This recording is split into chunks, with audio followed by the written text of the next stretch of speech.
Good evening, everyone. Please take your seats.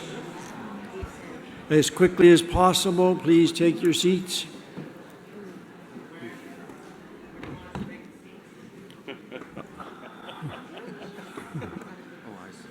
Well, are you?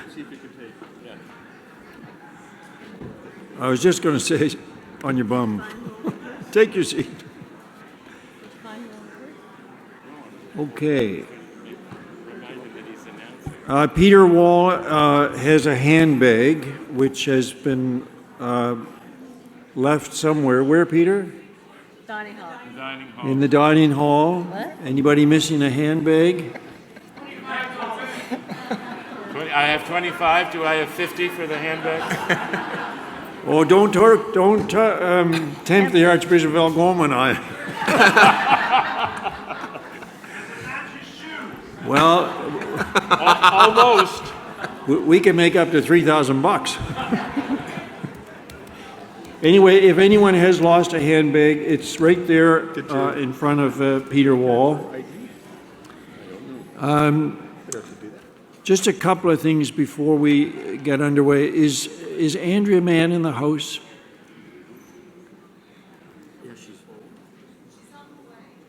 Is she on the way? Okay.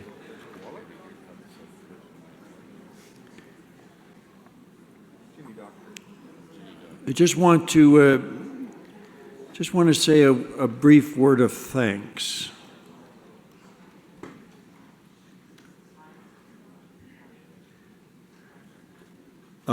First of all, to those who stepped back.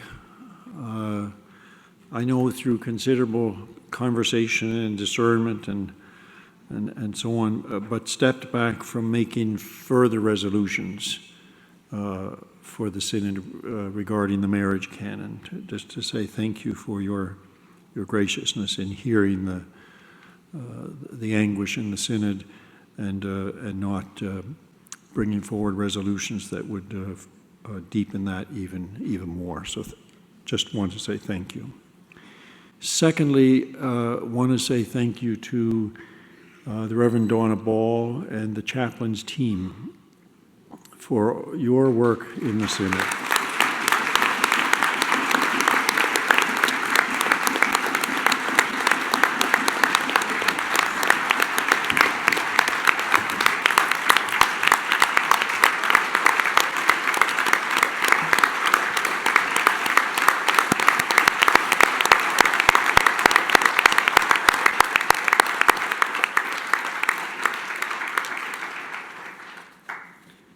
Thank you. Thank you for your attention to members here on the floor of Synod. Thank you for your attention to members who have been in great distress throughout the Synod and for your care of them beyond Plenary Hall. I also want to say thank you to a number of folks that have been involved in communications from the Synod, and I had a piece of paper with all their names written on it, and of course now I can't find it.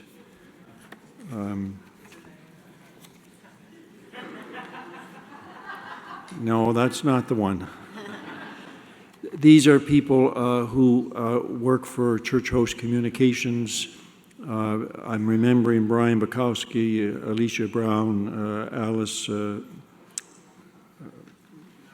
Michael Namu, thank you, and journal staff folks, Joelle Kidd and Natalie Falcon, and I think there's another, Matt Gardner, thank you. These people you need to know, members of Synod, have been watching and receiving all of the social media response to what's taken place here in the last few days regarding the marriage canon. And as you can imagine, it's been a barrage of stuff, and they too are feeling like members of Synod quite overwhelmed and overtaxed. So I would ask for your prayers for them and your care and kindness toward them as they as they continue to manage matters of communication. Thank you. Andrea, you in the house, Dr. Andrea Mann. Thank you. We have a message from the Bishop of Cuba, Griselda Delgado DiCaprio, who has been to General Synod several times, as we know, and many of you have been to Cuba, not just as visitors and tourists, but as on behalf of the Anglican Church of Canada, a long-standing companion relationship between Cuba and Niagara Diocese, and of course a very extended relationship between the Anglican Church of Canada as a whole and the Diocese of Cuba. Griselda is not here, of course, at this synod, but she has sent along a greeting and has asked that it might be shared with the synod. So I'm asking Andrea, as Director of Global Relations, to convey that message to the synod. Thank you. Thank you, Fred. To the 42nd General Synod of the Anglican Church of Canada, sisters and brothers in Jesus Christ, may the grace and peace of God fill your hearts while you are gathered in your General Synod. On behalf of the Episcopal Church of Cuba and myself, we would like to express our deep gratitude for the love you have given us all these years. Likewise, we trust that God's grace and goodness will guide us to find new and creative ways of mutual fellowship in the years to come. With deep truth, it has always been said that the history of the Episcopal Church of Cuba cannot be written without giving a place of honor to the Anglican Church of Canada. We pay tribute of sincere recognition for your care and fidelity to our Cuban church through many years and generations of leaders. Since the glorious beginning of the missionary work in 1871, Bishop Whipple had the support from the bishops of Huron and Ontario, who signed a historic appeal to their Episcopal friends calling for determined cooperation to establish a strong chaplaincy and discreet missionary work in Havana. In 1966 and 1967, due to historical sanctions imposed on the Episcopal Church of the United States by their national government, the Anglican Church of Canada assumed, without hesitation and with great prophetic and pastoral value, the presidency of the Metropolitan Council for Cuba. We say this because many countries and people feared Cuba and Cuban people because of the rule of the Communist Party. But there he was in the front line, Primate Edward Scott, Ted Scott, a true father and teacher, talking with the Cuban bishop and young clergy living precariously and serving in the time's great social and political changes. That man of God, so active in solidarity for justice in Angola and South Africa, had time, conviction, and care for us. The leadership of the Primate Michael Pearce was so very creative because of the passion with which he attended and accompanied Cuba through the whole of the special period in the 1990s, committed to the ministry of laity reaching the most vulnerable. He worked so the Anglican Church of Canada could share its resources with our diocese, support that has continued to this day. In this creative and fraternal line is your primate, Archbishop Fred Hiltz, also respectful of our personality as a Cuban and ecumenical church embodied in the culture and history of our nation. Over the past 12 years, he, with his team of the Venerable Dr. Michael Thompson and Dr. Andrea Mann, has, along with other valuable people, are recognized and remembered with gratitude and affection. He has accompanied the journey of the Cuban Church in different ways, especially through his pastoral presence in all our synods, presente, as well as in other areas of our missionary work and theological formation through the Evangelical Theological Seminary. We have felt deep the nobility and tenderness of Primate Fred Hiltz during the process of the reincorporation of the diocese into the Episcopal Church. With profound wisdom, patience, timely advice, respectful vision, and prophetic clarity, he has accompanied and guided our episcopacy, clergy, and laity. We all have felt his sincere love for this Cuban land. We convey with heartfelt appreciation in this letter our eternal gratitude to our sister Canadian Church and its leaders. We ask in our prayers that God be with you during General Synod and fill you with blessings to continue joyfully the path of the mission.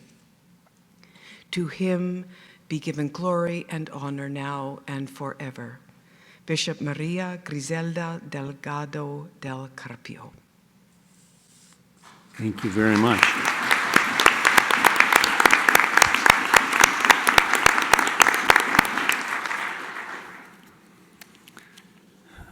One of the features of a synod in Cuba is that every time you come into session, there's roll call. And you never get a document without roll call. So be thankful that we don't do that here. Thank you ever so much, Andrea, for conveying that message on behalf of Bishop Griselda.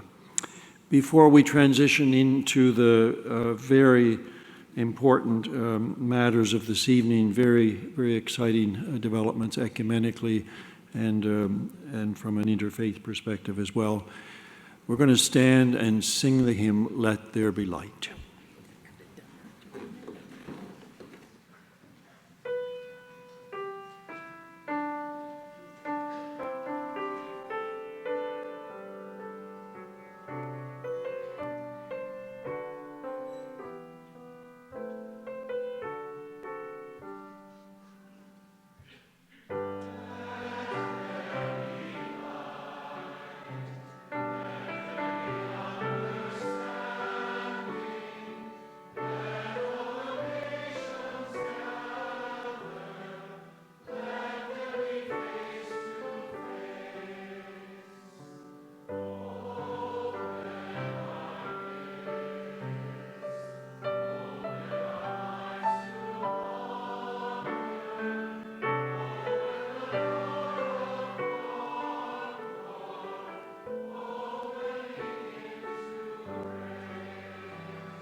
Please be seated.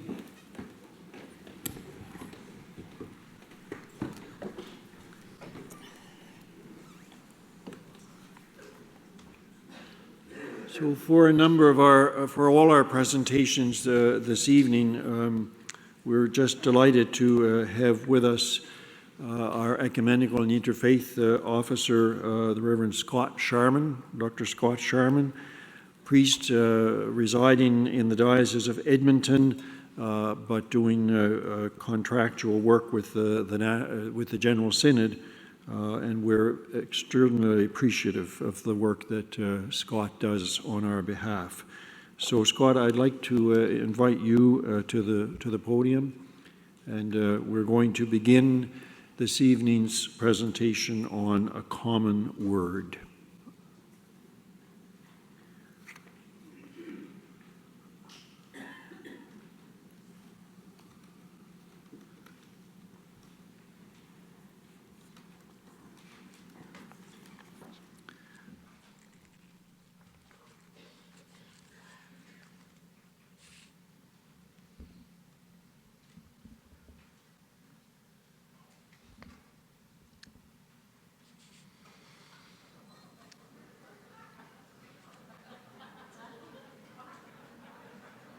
I'll let you enjoy that for a moment.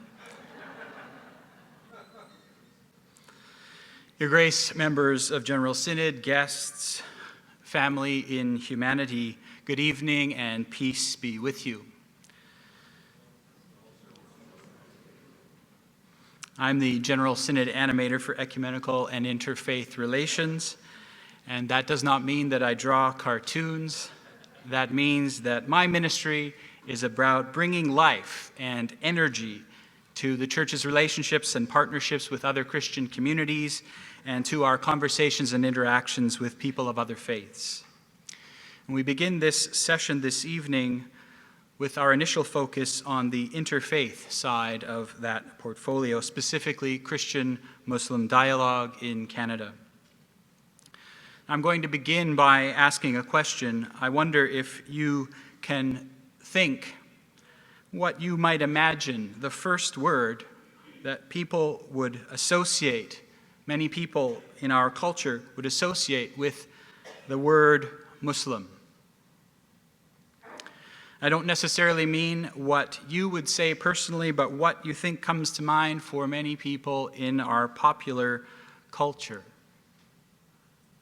I'm not going to do a poll or a show of hands in this room, but there have been studies done on this question that have suggested quite heartbreakingly that for many people, even as many as 40-50% of people, the words that come to mind are words like extremism, extremist, even terrorist, and that's shocking. And that is sad and indeed a fearful reality for our Muslim neighbors, and one that our privilege as people for whom worship is relatively safe in this place, I think we have a responsibility to respond to. Who is my neighbor? And what I found as a providential timing, we heard this question posed just yesterday in the Sunday Gospel reading, the question that gave rise to Jesus' parable of the Good Samaritan, that story where Jesus pushes our assumptions about who our neighbors are and how we might be called to be in relationship with them, what we might have to learn from them. My own journey of relationship with Muslim people began, perhaps a bit ironically, but it was when I was studying in seminary in Toronto. My neighbors down the hall in the college residence while in theological formation, my literal neighbors were a Sunni Muslim from Saudi Arabia studying business and a Shia Muslim from Iran studying science. And over the 3 years that we lived there together, they helped to open my mind and heart in ways that carry with me still today. When added together, the global population of Christians and Muslims accounts for over half of the population of the world. So how these two faiths relate to one another will have a huge impact on the world, probably in every corner. And it's no secret that in many places in our world, that relationship has been and is fraught and sometimes violent, including in this country. Where we live, Muslims currently account for about 4% of the population. 60% of Canadian Muslims live in Ontario, but increasingly, they are coming to call many other parts of this land home as well, especially in more recent years with migration, refugees from different parts of the world. And so that question, who is my neighbor, is being answered differently in these days, which presents our churches, presents us with, I think, both an opportunity and a responsibility. That's why I want to share with you today about an initiative, a movement called A Common Word. You will have read about it in the background to Resolution A123. The statement itself is included as an appendix in the Faith, Worship, and Ministry report. In 2007 and 2008, at the initiative of 138 Muslim scholars and clerics and political figures, including Dr. Ingrid Mattson, professor and chair of Islamic Studies at Huron University College in London, Ontario, a letter was written, a letter entitled A Common Word Between Us and You. Within a few years, other Muslim leaders signed on at the highest level, now over 400 of them from all over the world, from different cultural locations and backgrounds, different expressions of Islam. And the title, A Common Word, written there in Arabic, comes from a line in the Quran, which says, "O people of the book, come to a common word between us and you." It is, in a way, if you will, it's an invitation to Christians to dialogue, one that appears in the Islamic scriptures itself. And this letter was addressed by name to global Christian leaders. Pope Benedict XVI, the Ecumenical Patriarch Bartholomew, the Archbishop of Canterbury, the President of the Lutheran World Federation, and many others. And it extended to them and to the members of their churches, so that is us, an invitation to look at two foundational principles present within both of our respective scriptures, the call to love God above all things, and the call that follows from that to love our neighbors. Love of God and love of neighbor is the starting ground. The letter proposes that these two convictions might serve as a basis for a new kind of relationship between Muslims and Christians than has been possible for so much of our history.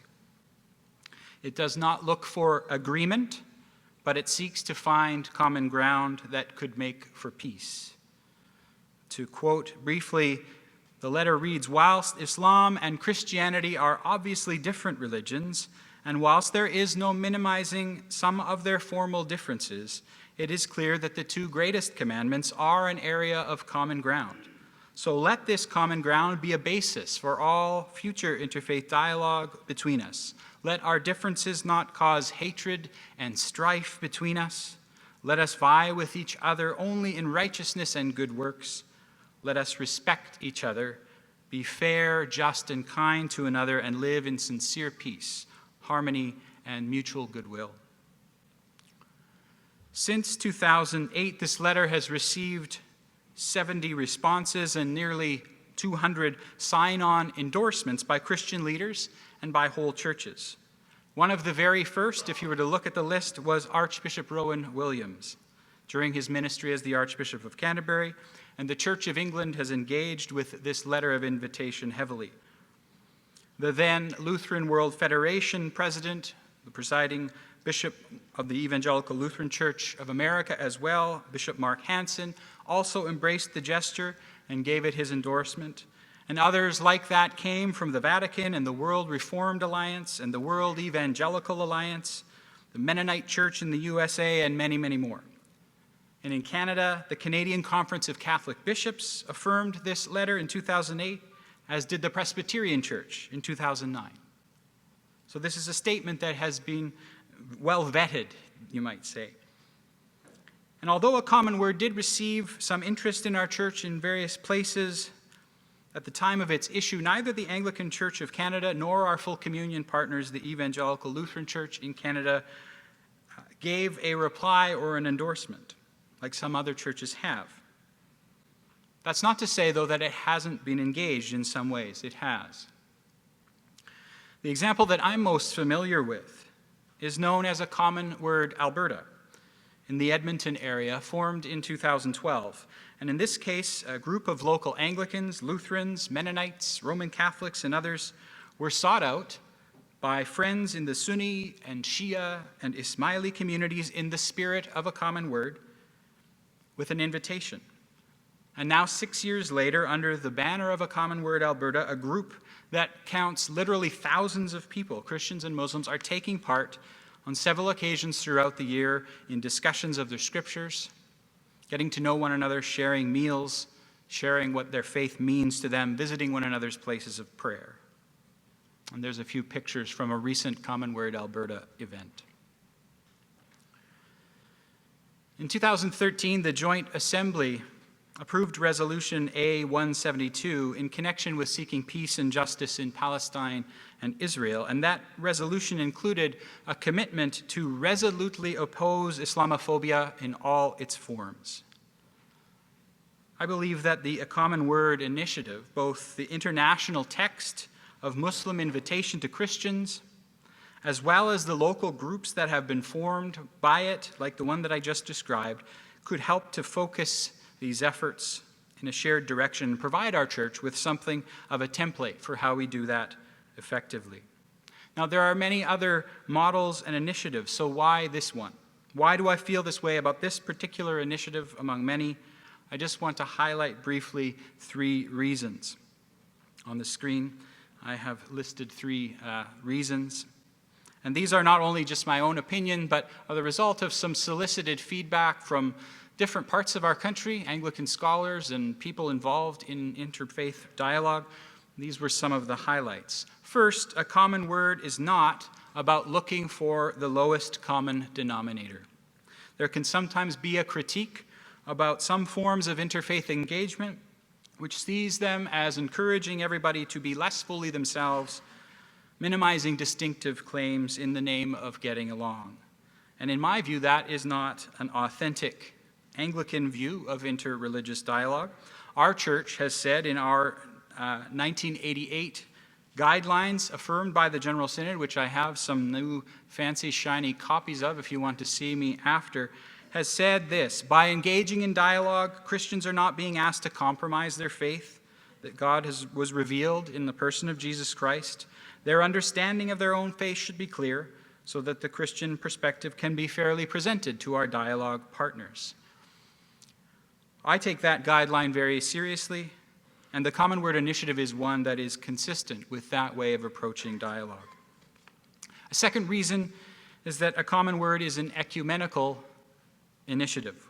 When we speak to people of other faiths, oftentimes they're not all that interested in speaking specifically to Anglicans, even if they even know what that refers to, or to Lutherans, or to Baptists, or to others. They want to speak with Christians. And that's an instructive insight in itself. And so participating in interreligious dialogue calls upon us to speak to those of other faiths as far as possible in one voice as Christians. So to quote our own guidelines again, when we seek to explain ourselves to others, the differences between Christians take on a different perspective. An ecumenical approach to dialogue allows us to focus on those things which are essential in Christian teaching. A Common Word is unique because it's not just the initiative of one church, but has seen interest and support and involvement from Roman Catholics, Eastern Orthodox, mainline Protestants, evangelicals, Pentecostals, and so on. And that's another positive sign, I believe, in its favor. Finally, A Common Word is a holistic effort. There are some interreligious efforts that perhaps tend towards the academic and the intellectual realm. There are some that are mostly on the level of making friends, sharing meals, maybe not going into the nitty-gritty questions. Both of those are important and have their place, but it's better if those can be integrated. If you look at some of the examples of where the Common Word model has been embraced, certainly the Common Word Alberta initiative, it wants to emphasize that both of those elements are essential and should be part of the kinds of relationships and conversations we have.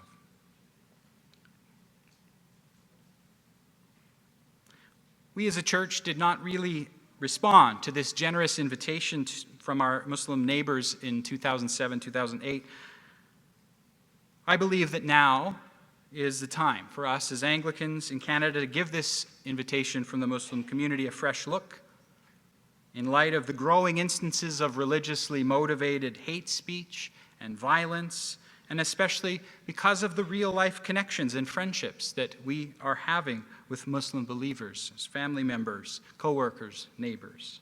God is at work in this, so how do we build on it? What next step would Jesus have us take in loving these neighbors? The resolution, which will be presented in just a moment, I believe presents a good and fitting next step, or perhaps two steps. A step that would see our church sign on to this letter of invitation and endorse it, and to use it as a model to produce some resources, a kind of Christian-Muslim dialogue starter kit to help people get going in different parts of our country in reaching out to their neighbors, or to give a little boost to things that are already happening. I'll add one last thing here, and this is my final point. This is not something that we are going to do on our own as Anglicans. As I said, Muslims don't want to talk per se to Anglicans, they want to speak with Christians. And so we need to do this ecumenically. And to that end, from the beginning, as we've been exploring these possibilities, this has been imagined as a full communion initiative. Just 3 days ago, at the ELCIC National Convention, a similar presentation to this one was made, and a resolution passed unanimously to see the ELCIC enter into this initiative in partnership, using the A Common Word letter as a way to support Muslim-Christian engagement across this country. So our full communion partners are ready to go with this. It is our turn to consider it as well.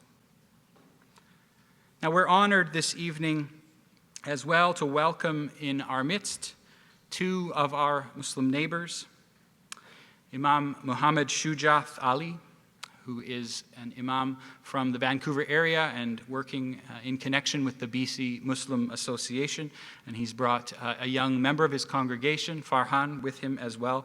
We're deeply honored by their presence here with us this evening. And Brother Shujath, if you would please come and share some thoughts with us as well.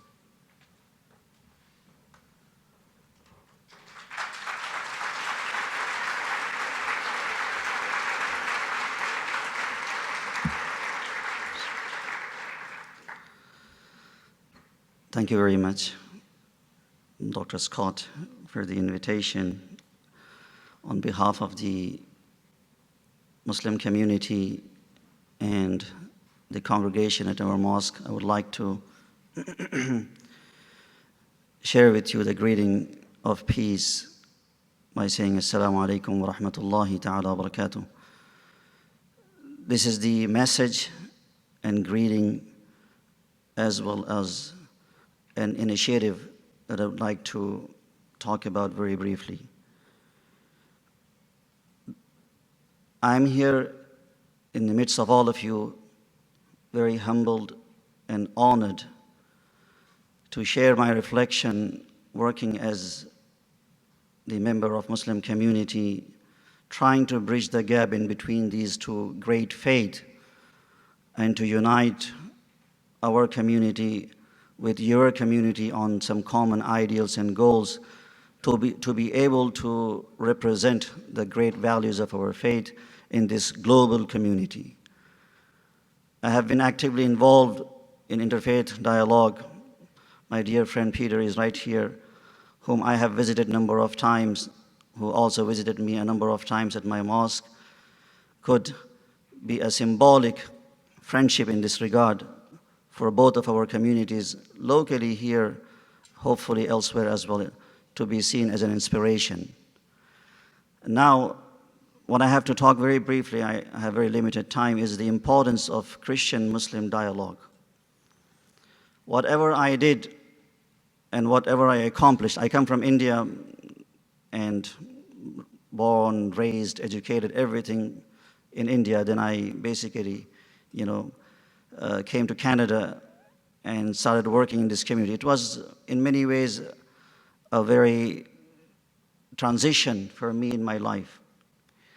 But whatever I did and whatever I accomplished in this regard is not as a personal perception, rather a religious duty that I felt that I need to carry out. So there are 3-4 things that I would like to briefly touch on. and then I'm done.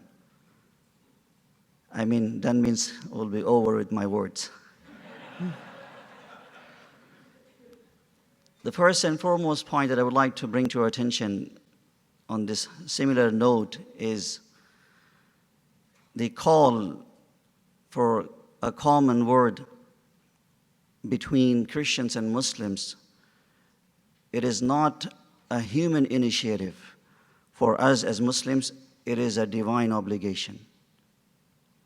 You have seen in one of the images the word kalimatun sawa. It comes directly from the Holy Quran. In that verse, if you read that verse, then you would know that God the Almighty commanded Prophet Muhammad, peace be upon him, who was surrounded by different faith communities. The verse as it goes, قُلْ يَا أَهْلَ الْكِتَابِ تَعَالَوْا إِلَى كَلِمَةٍ سَوَاءٍ بَيْنَنَا وَبَيْنَكُمْ. Say, O Muhammad, peace and blessings of God be upon him, O people of the book, come to a common word, kalimatin sawa. So as it has been taken from this verse, I personally feel that this is a Quranic concept, a divine obligation upon Muslims to actively work for this. And secondly, on a similar note, we can see that Muslims themselves have taken this initiative of a common word is enough to say, and it is suffice to say how important it is for us as Muslims who share this planet and this place with our fellow Christian brethren in this regard. Looking at the teachings, as Dr. Scott has very well said, that it focuses on primarily on two common teachings that we share with each other on a scriptural ground: love of God and love of neighbor. I want to remind myself and all of the audience present here that these two are not the only two commonalities that we have. They are among many that we share with each other. And therefore, I personally feel that these commonalities that we have between you and I, as human beings, as the followers of faith, are so strong, so powerful to unite us than the differences that we have to divide us. There is a saying in English, they say, community must have a unity. Community must have a unity. And what idealizes the unity is commonality. So we need to be embodiment of those ideals that we share, in our personal life on religious note. The second point, on a similar note that I want to bring to our attention here, the past Muslim and Christian history, in many ways, despite the differences and the dark times and the troubled times, but the past history of Muslim and Christian, history, in many ways reflect on this concept of dialogue, mutual respect, cooperation, and so much so even intellectual exchanges. And I will share with you two brief examples on this note, three in fact, starting right through from the time of Prophet Muhammad, peace be upon him, our messenger. He, in his lifetime, welcomed a Christian delegation that came from a place known as Najran. It was in the south of Arabia. And there were about 60 people, politicians as well as the priests and monks. He welcomed them and he hosted them right at his mosque. And they were there for about 2 to 3 days. They stayed in the mosque. And there was a very interesting dialogue between Muslims and Christians on a scriptural ground. And not only that, Prophet Muhammad, peace be upon him, as our Christian brothers are also very devout individuals who practice the faith, when the time for prayer came, Prophet Muhammad, peace be upon him, even allowed them to perform their religious services right inside his mosque. And not only that, to this date, if you go to the Mosque of the Prophet in Medina, there is a place which is a very historic, significant place known as Ustuwanatul Wufud, the place of delegation. It was right there, which is preserved to this date, where this delegation had stayed and many other delegations that came to meet Prophet Muhammad. To this day, that place is preserved. This is simply to honor and to acknowledge and to prove the importance of these things. And the second example is, in the Islamic theology, in some ways, in some methods and categories, have benefited from one of the very rich Christian writers, John Filipinos, whom we call as Yahya al-Nahwi. We have taken from his theology, his perception on categories and method, and we developed many things further from him. Likewise, who can deny the impact of Averroes on Europe in the time of St. Thomas Aquinas? This is the example of intellectual exchanges and there are many, many examples of that. Time doesn't permit me to go in any further details. Finally, I would like to further emphasize on this point, share this brief passage from the Common Word. And this is the book that was published. You can see a Common Word. And I would suggest that this should be bought and distributed at least among the faith leaders, because it has a number of interesting articles from both community leaders explaining to us from theological point of view as well as social point of view how could we work together in this regard. So to further emphasize on this point, it says here, Christianity and Islam are the largest and second largest religions in the world and in history. Christians and Muslims reportedly make up over 55% of the world's population, making the relationship between these two religious communities the most important factor in contributing to meaningful peace around the world. If Muslims and Christians are not at peace, the world cannot be at peace.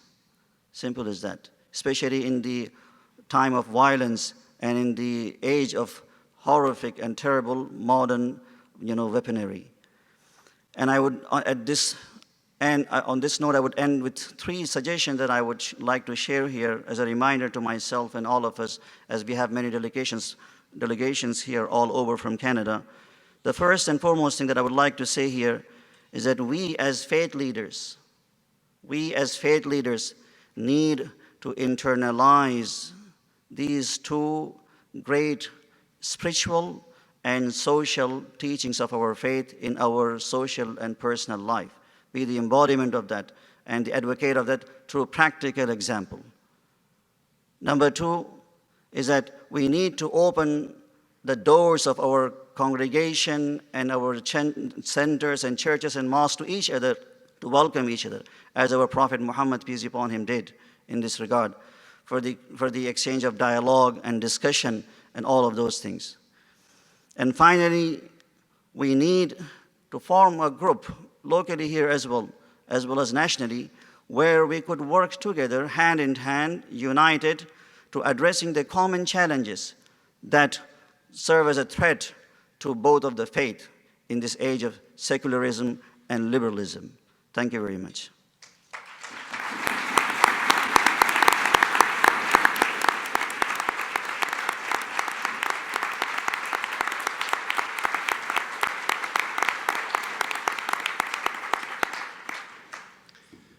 So we are ready to move to the resolution. Thank you very much, Scott. And the mover of the resolution is A123, seeking a common word, and the mover is Bishop Jane Alexander. The seconder, Alan Perry. Bishop Jane. Thank you. Your Grace, members of Synod, I would like to speak of the blessing that this stronger understanding of our 2 wonderful faiths has brought in the Diocese of Edmonton. I would like to mention that Edmonton is the home of the first mosque built in Canada, Al Rashid Mosque, which was built in 1938, when there were only 700 Muslims in Canada. I would like to pay tribute to the work of the communities there, particularly to Reverend Canon Dr. Scott Sharman's leadership on bringing a common word, Alberta, into being. As I thought about this resolution, I was reminded of the words of Rowan Williams, who said that the growing awareness is that peace throughout the world is deeply entwined with the ability of all people of faith everywhere to live together in peace, justice, mutual respect, and love. A radical, non-violent engagement with the deepest needs of our world and our common humanity.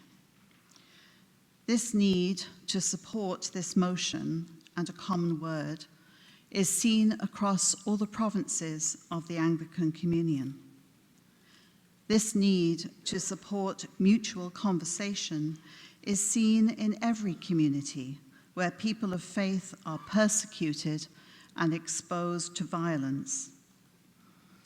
Islam and Christianity are two of the three great Abrahamic faiths. We agree around the imperatives to love God and to love your neighbor. We agree on the need to alleviate poverty and suffering. I know that the Prophet Muhammad, peace be upon him, treated the poor with mercy and kindness. We have conversations that draw a common witness together. We need to make sure that our children stand together as children of God against fanaticism and hatred, and that they begin to understand one another. We see some of that understanding coming in the great response throughout the Anglican Church of Canada to welcome refugees to this country. And in the welcoming of those many families, many of whom are Muslim families, we have found common ground. May we truly be brothers and sisters and witnesses to hope in a broken world. Desmond Tutu said, "Do your little bit of good where you are." It's those little bits of good put together that overwhelm the world. Do you think it's possible that we as people of faith could overwhelm the world together? Hatred, fear, and mistrust cannot be allowed to have the final word of how people of faith witness to the presence of God in this world. Please support this motion, A123, and help us seek common witness, love, respect, and understanding in this, our common word. Thank you. Thank you, Bishop Jane. This resolution is on the no debate list, so we will proceed to vote. Resolution is on the screen, remembering A is yes, B is no, and C is abstain. Please vote now.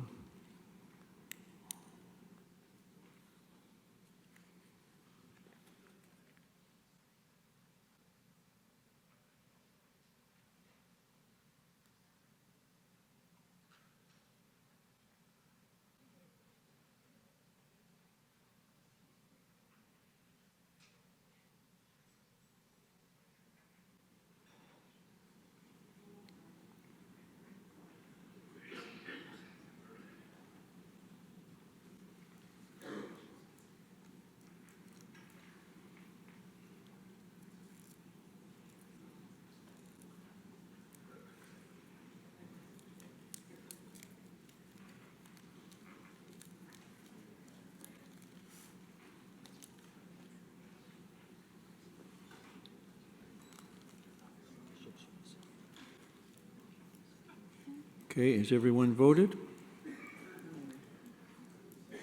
Thank you. Voting is closed.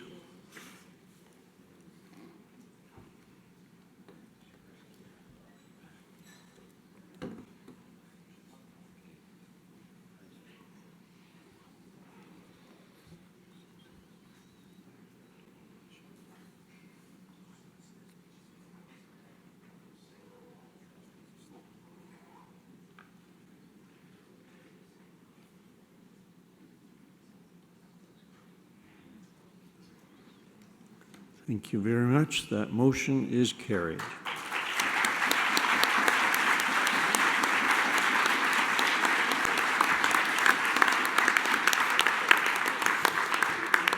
I wonder if Primate-elect Linda Nichols and Bishop Susan Johnson would join me at the side podium so that we can sign a copy of this resolution and present it to our guest, Imam Mohammed.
With the deepest of respect, Imam, and the deepest of hope for this endeavor, this joint initiative with respect to a common word. We want to thank you for your greetings tonight and for your teaching, and to present this little gift to you as a token of our sincere appreciation for taking time to come into our synod and to grace us with your holy presence. Thank you.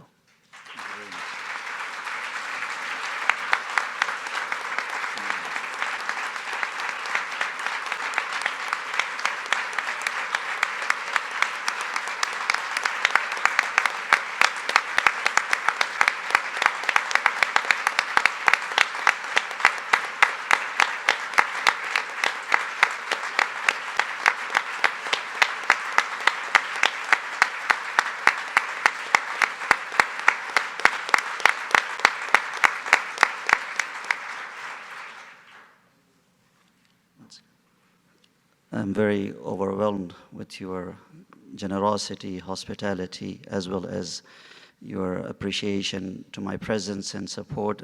It is just not by myself, rather the whole community is with you and with this initiative. Thank you. Thank you.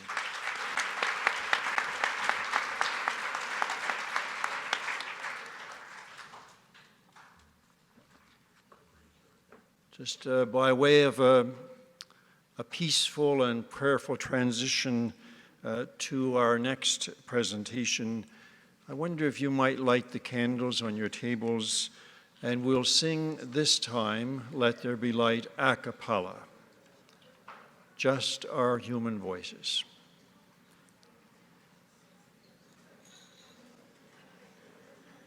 I'll ask Peter to start us. And we'll remain seated. We'll sing as we pray to God.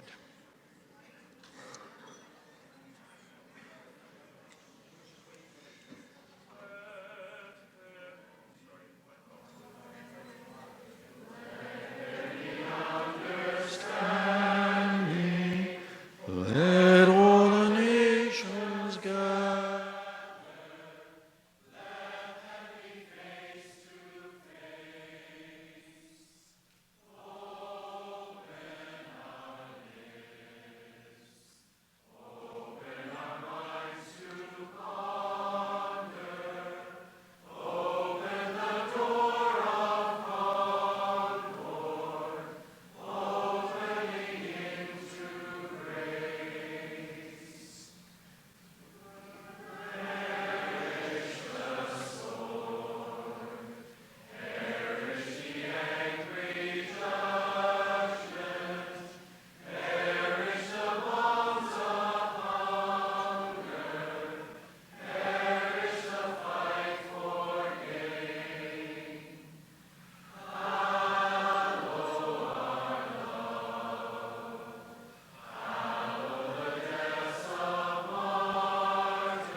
Thank you very much. We move now to the next presentation of the evening.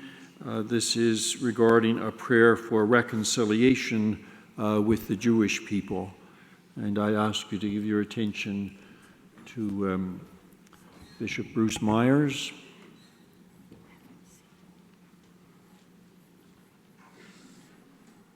Who will welcome our guests.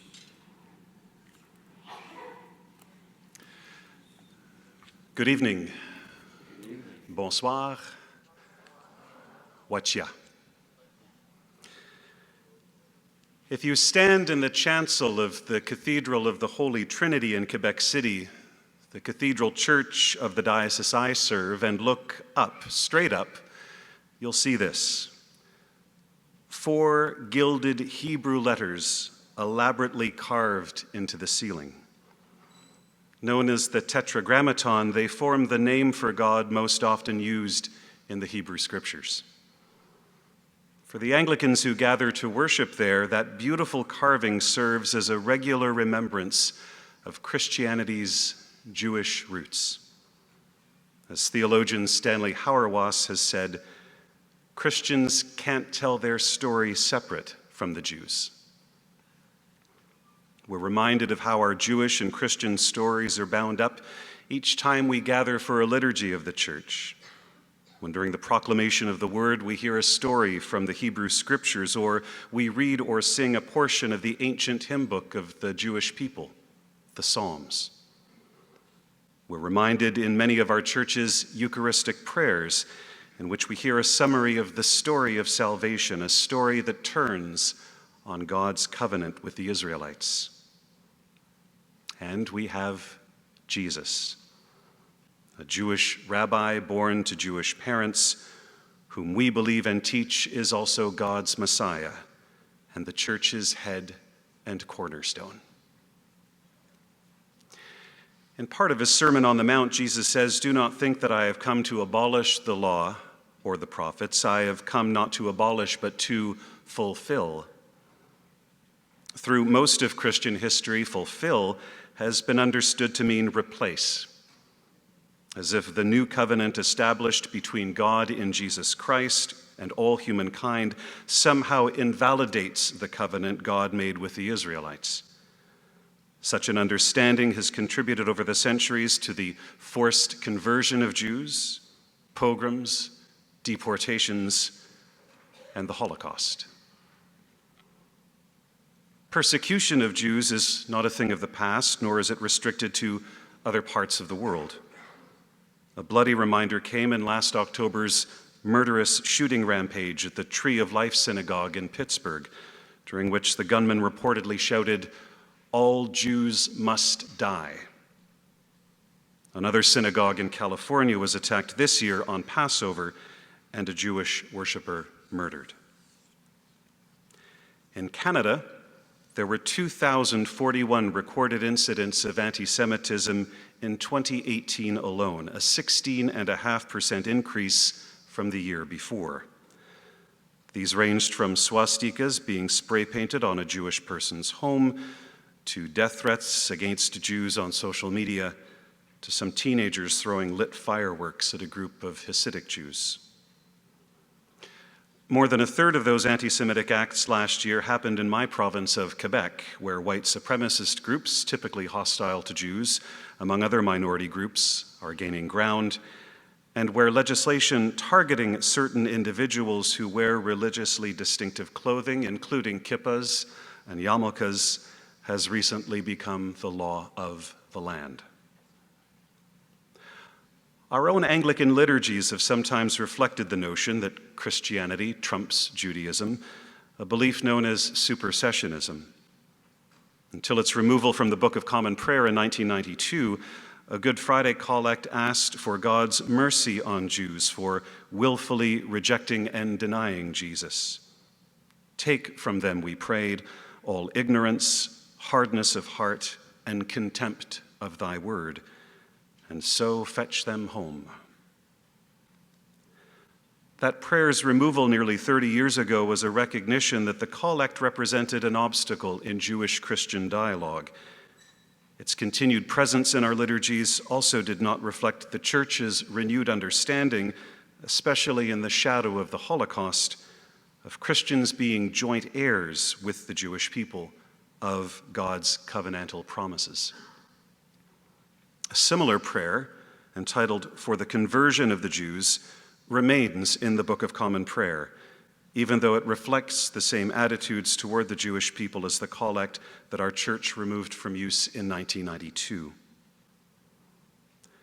Rather than simply expunge this prayer, the resolution that will be soon put before you proposes that it be replaced with a new prayer entitled "For Reconciliation with the Jews." This new prayer attempts to express the same reproach found in the meditation on the cross in the Good Friday liturgy of the Book of Alternative Services, but in a literary style consistent with the prayer book. It draws inspiration from the book of the prophet Obadiah, the 1970 Roman Catholic liturgy for Good Friday, and the mourner's Kaddish, a Jewish prayer traditionally recited in memory of the dead.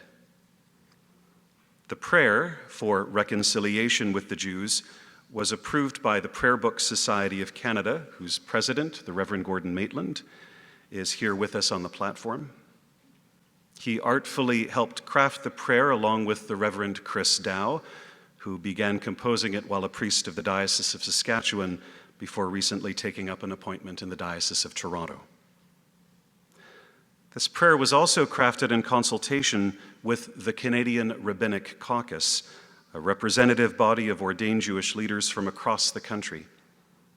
It's my honor to invite Rabbi Adam Stein, the assistant rabbi at Beth Israel Synagogue here in Vancouver, to offer a few words on that group's behalf.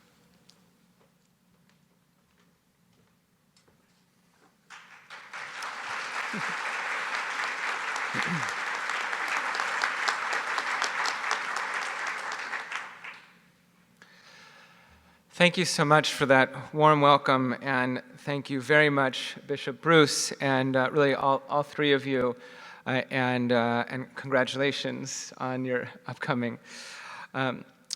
Just a little bit of background about me. I come from California, grew up there in university and rabbinical school in Southern California. I went to Kansas City for a couple years soon after being ordained and marrying my wife, Tamar. In Kansas City, I was involved in a lot of interfaith work. Also during rabbinical school, a lot of interfaith work. Was engaged with young clergy in Kansas City and gatherings and study.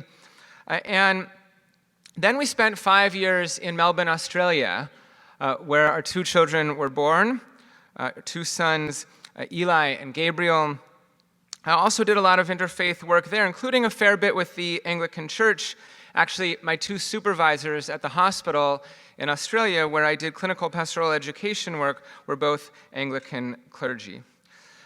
So the place where I am now as rabbi, associate rabbi in Vancouver is, if you live in Vancouver and you drive up and down Oak Street, you see this place right near the Women's and Children's Hospitals. This is on 28th Avenue. Really, just again, I want to express thanks for bringing me here, for involving us, and for thinking of us as a Jewish community, not just in proposing to make this change, but in the process of making the change as well. So I do want to note that we have a great relationship with the outgoing primate, Archbishop Hiltz, who I was just chatting with outside when I arrived, and we look forward to continuing our great relationship with you, Bishop Nichols. Now, I say up there we value, and so what does we mean besides just Jews in general in Canada?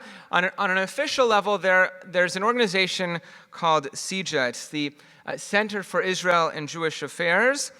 It's sort of like an advocacy agent of the Jewish federations of Canada, and in each large Jewish population throughout Canada, there's a Jewish federation that raises money to fund different Jewish organizations in the area and put on some programming and bring people together, try to provide for Jews in need through its own programs and agencies that it funds. And CIJA is sort of the advocacy arm of these federations. It's a national, nonpartisan, nonprofit organization. And in an official way, it tries to represent the views of 150,000 Canadian Jews who are affiliated with these local federations.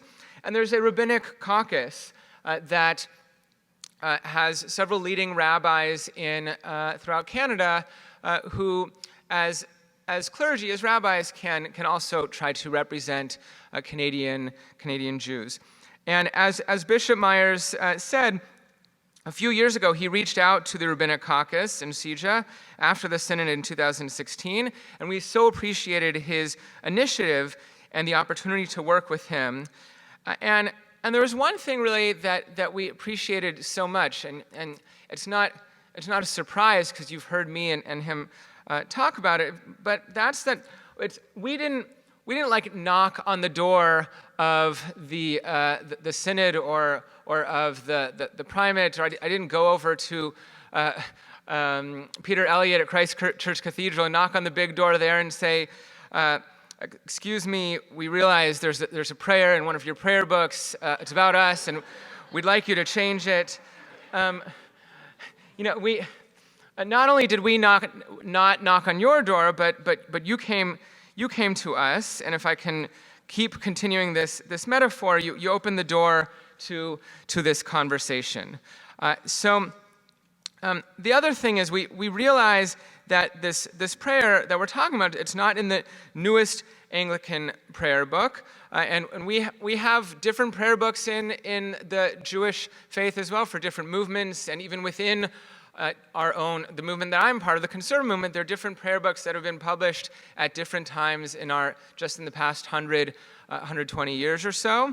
But even if it's something that's used by whatever number of churches, by virtue of this prayer being in the authorized prayer book, even if it's in an older prayer book, or maybe if it's not used so often, it's still, as I understand it, officially permitted, because the Book of Common Prayer remains the official liturgy of the Anglican Church of Canada.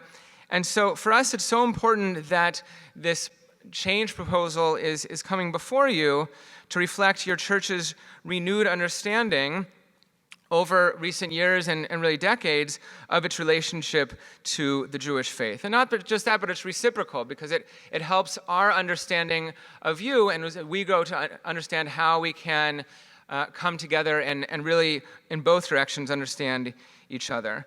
So as Bishop Bruce said, we had some great discussions with him and others about this new text.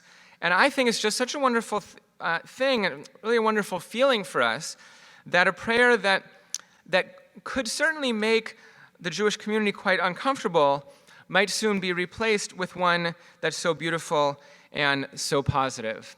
And not just that it's let's take this thing out and have a blank spot, but to replace it with something with such beautiful language. And I do want to acknowledge that we are in the midst, there's a context here that doesn't directly in any way have to do with this prayer or the Book of Common Prayer or anything, but as Bishop Bruce mentioned, there is a rise in anti-Semitism in the US and Canada and globally. I wrote down tons of statistics globally in Europe, et cetera, to share with you. I don't need to get into them, but it's, again, not because it's directly connected, but given that all this is going on in the world, such difficult times in our world, all the more so this change is significant, and we value it. And it's so heartening to see such a positive proposed change, such as this one. So I want to emphasize that that changes like this are huge. They've been huge for decades, and they are huge when they happen now. But if you take a moment to think about the fact that changing a prayer like this, or thinking about changing a prayer like this, or even having dialogue between our two faiths or between our faith and people from the Muslim faith, or between Anglicans and Muslims, any of these combinations, so many of these dialogues or even thoughts of dialogue didn't happen until only very recently in history. The tensions and difficulties between the early church and rabbinic Judaism or Second Temple Judaism, that goes back to the very early church, and now we're almost 2,000 or around 2,000 years later, and only 60, 70 years later did dialogue like this even start to happen. You have Vatican II and Nostra Aetate, and suddenly things start to happen, people start speaking, but compared to 2,000 years, it's a very small fraction of time. So really, really significant.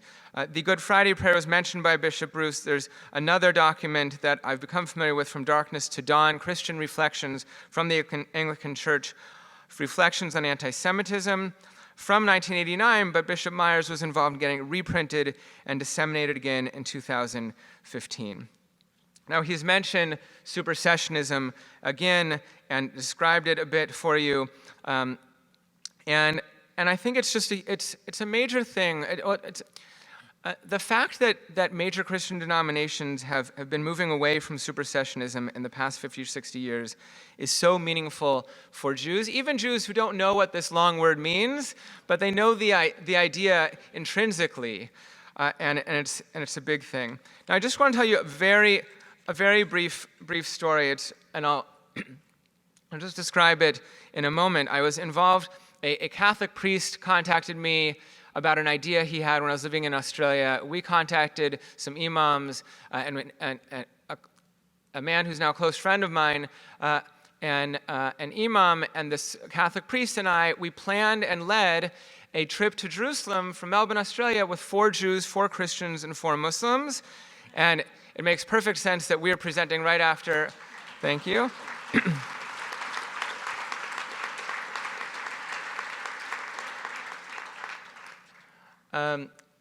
That's Sheikh Riyadh on the right there. I could name all 12 of them for you, and I just saw several of them when I went back to visit with my wife in January. And so it makes perfect sense that we're going after the presentation before us, and really seeing Jerusalem through the eyes of a variety of different Christians and Muslims and fellow Jews made me realize how powerful that connection is between us and between so many of us and that land, and the different ways that people connect to the land, that special land, the special places that we have there, and our special texts, and how different people can connect differently to the same thing.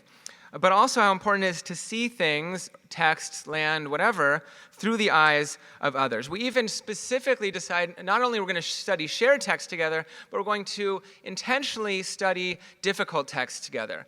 Oh, the Jews have a text or a prayer that's about this, but it might be offensive to these other groups. Let's study that together, and same thing with the other groups. And I looked it up just to remind myself of the date on my computer a day or two ago. In October 2014, among the many talks we gave after this trip, I gave a talk to a Jewish Anglican dinner in Melbourne, where we had leaders from the Jewish and Anglican communities together, and they said, we want you, me and a couple others from the trip, to present about that trip. So seeing things through the eyes of others, there's an eye for you, is powerful, and it's clear to me that the Anglican community is seeing its prayer book partially through the eyes of the Jewish community and understanding how these words can impact us. I think it can only strengthen your own understanding and commitment to your faith, as well as strengthen the relations between our two communities. And I don't have time to talk about these things, but I mentioned before that there's such a beauty to the new prayer. I was really struck by it each time I looked through it. And so to have acknowledgments like these in there, and we have this word in Hebrew, tshuva, the idea of repentance, and it comes from the word to turn around, turn oneself around, and acknowledging violence in between our faiths throughout our history is a powerful thing to do in the midst of prayer, acknowledging things that might have deceived us that would lead to violence and terrible things, and just the beauty in these words. And thank you, all of you involved, for writing these words. So I'd like to wrap up because I know there are a few more parts of this section that we have to get to. So I'll just end by saying this, that on behalf of all of the Jews and leaders in the Jewish community who have been involved in some way or made aware of this change, and I'll just take a large leap forward and say on behalf of all the Jews in Canada who don't know that this change is happening, but the 5 or 10 who read on Twitter 10 minutes ago that I said I was involved in it, and I'm sure, Peter, a lot more Jews will read when you retweet my tweet that I'm involved here. So really thank you, and thanks to the three of you.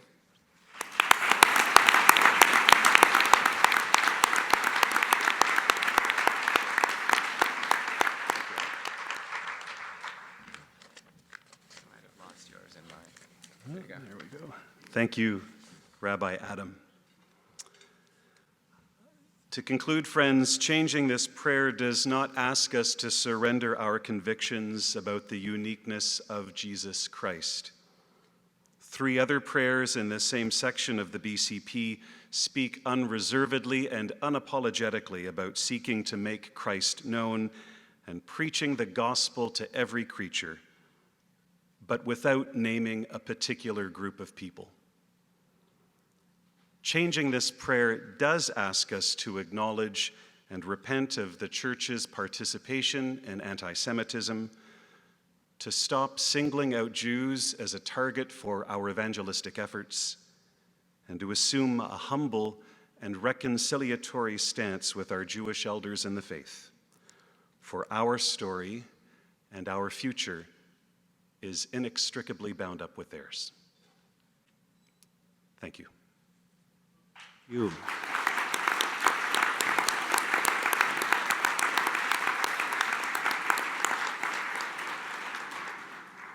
Thank you. We'll move to the resolution now, A051R2, and I'll just ask the Chancellor to remind us about the nature of this resolution. The resolution is to give first reading to the addition of the following section to Canon 14.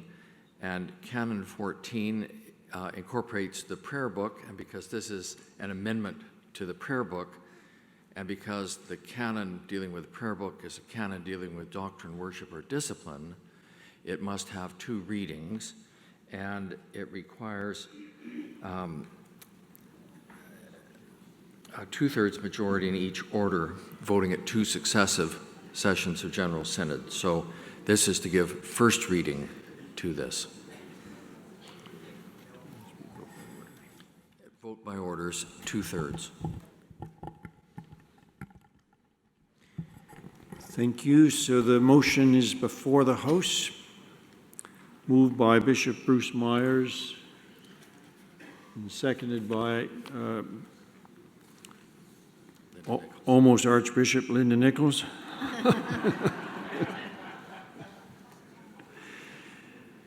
And remember, you're voting, we all vote at the same time. The team will sort out the vote by orders. So A is yes, B is no, C is abstain. Thank you. And for a majority will require 2/3 in each order. Please vote.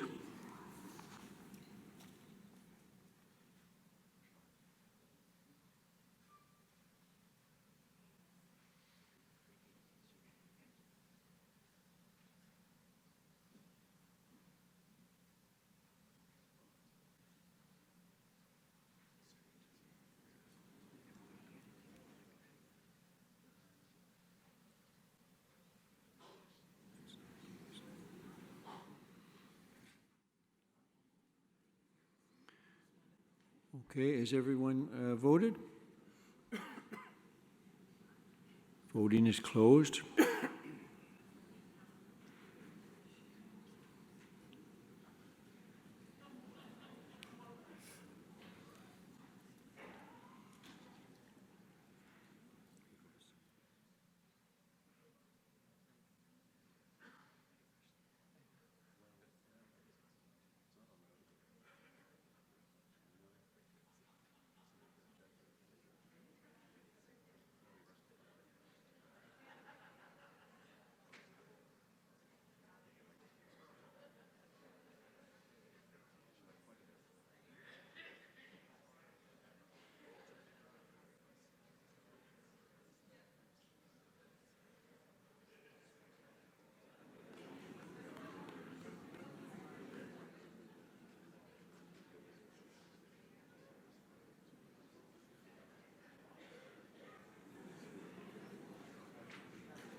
And I'm going to, as we did with the last resolution, invite our primate-elect to sign a copy of this resolution and present it to the rabbi.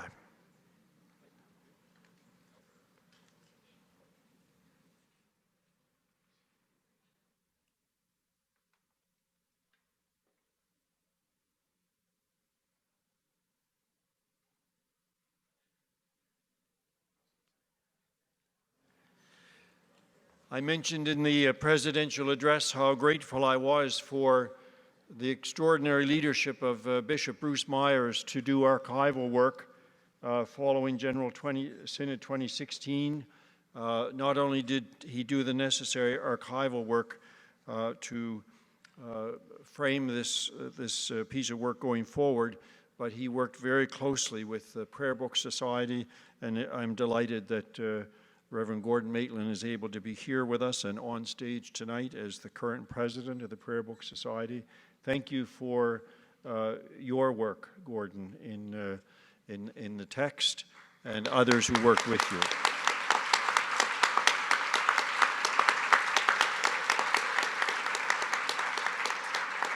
And how grateful we are to have you, Rabbi Adam, in our midst tonight, to hear your enthusiasm, to hear your sense of the history and the need for this kind of a prayer, this kind of a sign for good relationships going forward between Christians in Canada, particularly with our Anglican Church of Canada and the Jewish community. Thank you for gracing us with your presence, and please convey our heartfelt thanks to the Rabbinic Caucus for the wisdom and counsel that you offer to us in this very important conversation in the spirit of interfaith relationships. Please come forward and accept this gift on our behalf and a copy of the resolution. Thank you.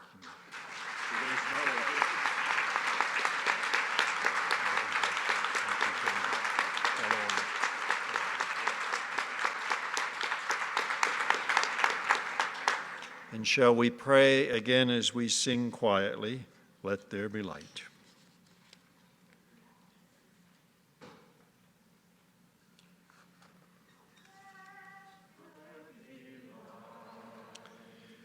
Let there be understanding.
Thank you.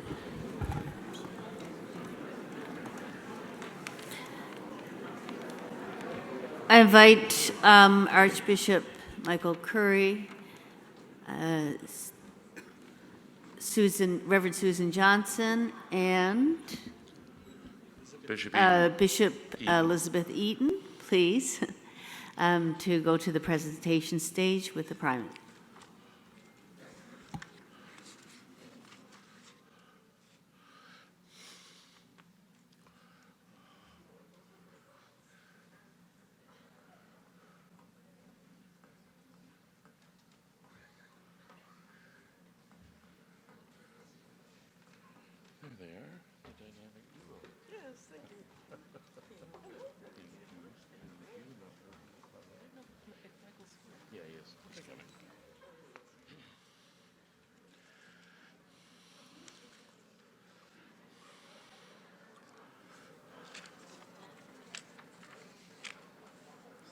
Good evening again.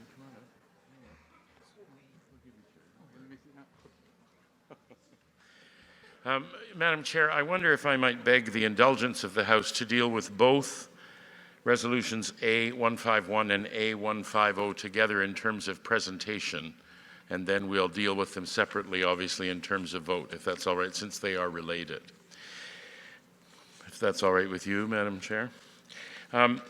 So speaking about A150, which is the report of the Joint Anglican Lutheran Commission, some of you in this room were lucky enough to be in Waterloo in 2001 at the 36th General Synod, which was a wonderful gathering of the Church, of the Evangelical Lutheran Church in Canada in convention in one part of the city, the Anglican Church of Canada in synod in another part of the city, I have two vivid memories of that General Synod.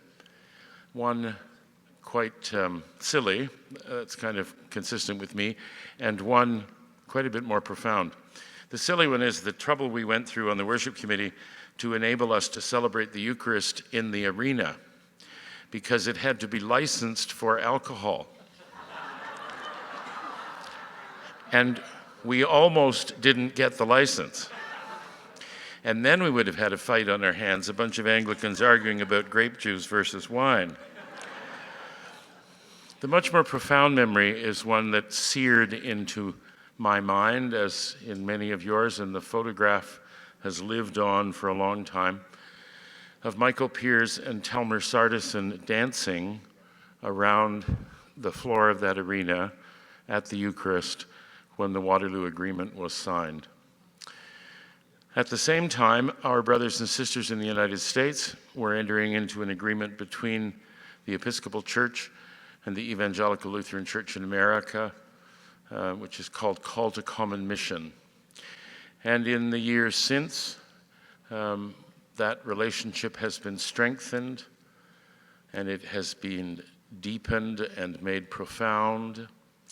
It is a relationship that involves commissions or committees on both sides of the border, the Joint Anglican Lutheran Commission in Canada, the Lutheran Episcopal Coordinating Committee in the United States, and luckily about every 2 to 3 years, those two groups meet together. There is a great friendship between the leaders of the four churches, and that friendship is lived out in front of you tonight by the presence of our three guests, and the fact that this group meets together, and Linda, you'll meet with them too, I think, at some point, annually for mutual support, for the kind of work that brings Christians together, and the kind of work that strengthens our churches. One of the resolutions in front of you, A151, talks about a memorandum of mutual recognition. It's report 012, which I know you've all read and committed to memory, but I want to read one paragraph to you. This memorandum came out of a long series of meetings over several years between our churches, and significant work on the part of the staff who represent our churches on our various commissions and working groups to bring together an understanding of a mutual recognition of each other's ministries. You have to understand both arithmetic and ecclesiology.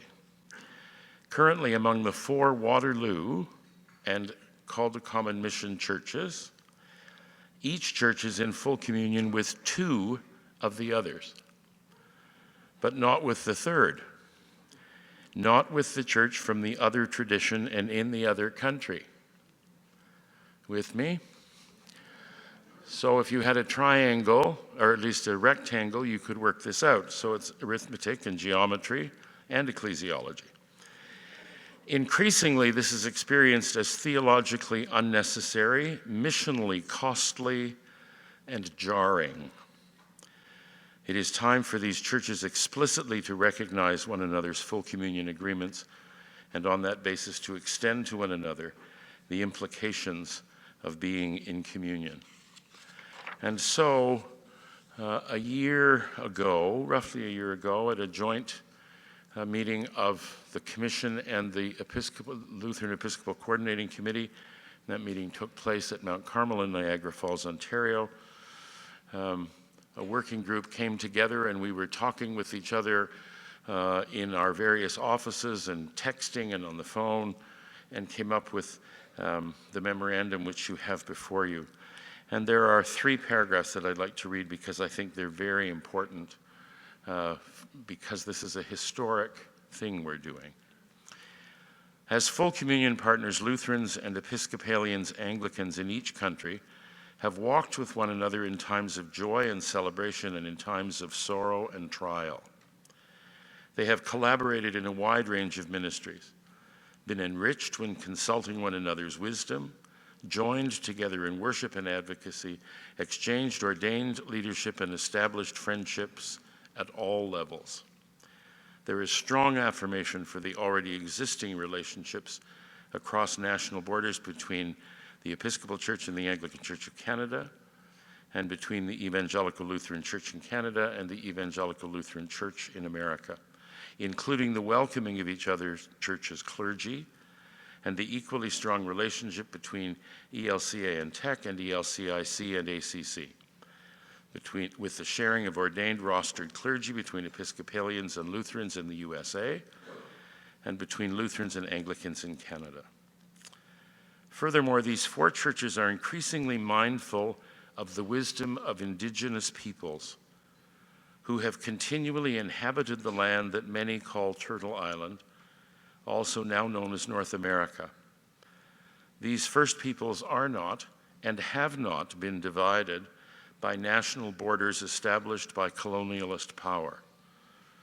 Many hold to the Indigenous principle that on this land we are all related, an invitation for all to work toward more responsible, reciprocal, and loving relationships.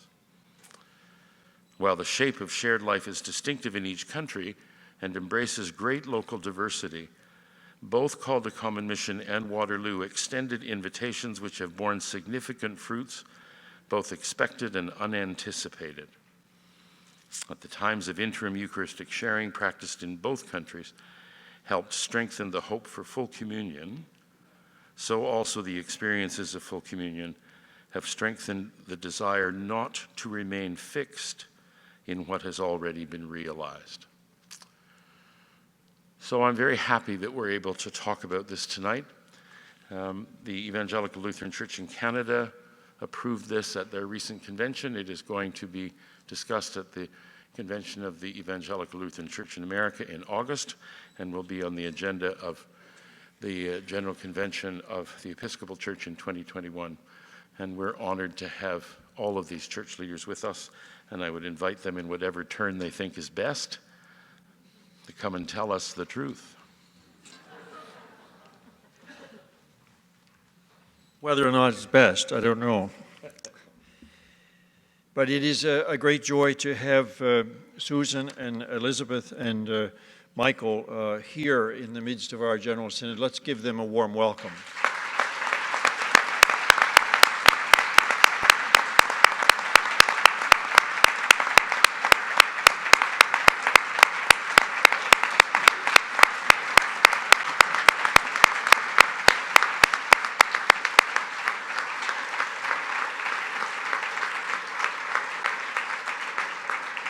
With great affection one for another, we call ourselves the Four-Way. And we have grown to love one another and learn so much about our churches and our full communion relationships in Canada and the United States through our annual meetings. We've been very blessed to have wonderful staff support from all four churches so that our meetings can be productive, reflective, and forward-thinking. Anglican-Lutheran dialogue and relations, as many of you know, has been a significant part of my ministry, not only as primate, but as the former Bishop of Nova Scotia, and I might add the former rector of Lunenburg in Nova Scotia, because Anglican-Lutheran relations in Lunenburg County in Nova Scotia go back so many years, back to 1753. So it's kind of in my DNA. It's part of my heartbeat that we should be in conversation and in a good, productive, full communion relationship with one another. You heard last evening about some time that I served on the Joint Anglican-Lutheran Commission here in Canada, as well as having the great honor of having been chair of the Anglican-Lutheran International Commission for several years. Now, I tell you that this question of what Anglican-Lutheran relations of full communion in Canada have to do with those same full communion relationships across the border in the United States, that they have been on the agenda of our meetings going back some 15, 20 years among our four churches. In 2012, the third manifestation of ALEC, or Anglican-Lutheran International Commission, issued its final report. And the Commission acknowledged that while the idea that the Lutheran World Federation and the Anglican Communion might one day move toward a global full communion seemed unlikely in the present context, it also suggested that in the opinion of the international dialogue, there was nothing preventing national churches in which Anglican Lutheran full communion relationships existed might look toward a mutual recognition of each other's respective agreements, such that they might consider the full communion relationships as also existing across national borders, to make them transitive, in our case, four-way. In 2016, the Anglican Consultative Council, ACC 16, took up this recommendation from ALEC from an Anglican perspective, and they passed a resolution giving strong encouragement to Anglican provinces of the Communion who were in these full communion situations to seriously explore transitivity. To quote, the Anglican Consultative Council recognizes the relationships that already exist between Anglicans and Lutherans globally and commend the steps being taken by North America, British and Irish Anglican churches to bring the three regional agreements of communion into relationship with each other.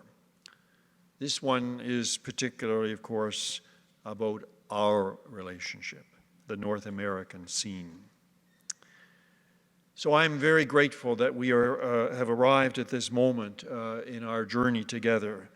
I would be remiss if I did not mention that Canadian Anglicans globally have been at the lead in seeking creative steps in this regard. And with the utmost of respect, I mention our own Canon Alison Burnett Cowan, former Director of Unity, Faith, and Order for the Anglican Communion, and the Reverend Canon Jean Gibault, her successor, globally respected ecumenists in their own right. They have been at the forefront of these conversations around the world.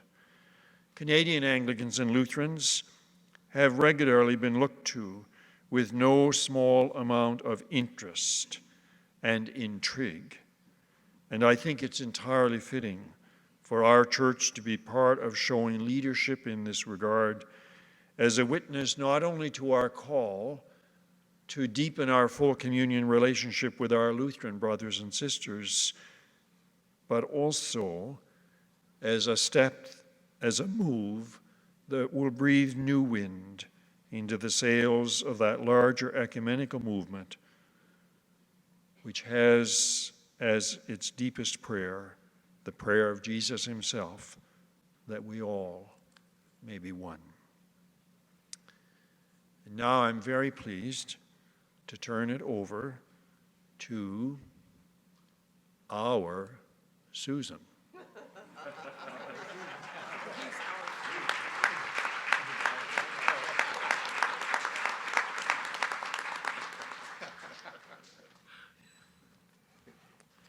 Thank you, our Fred.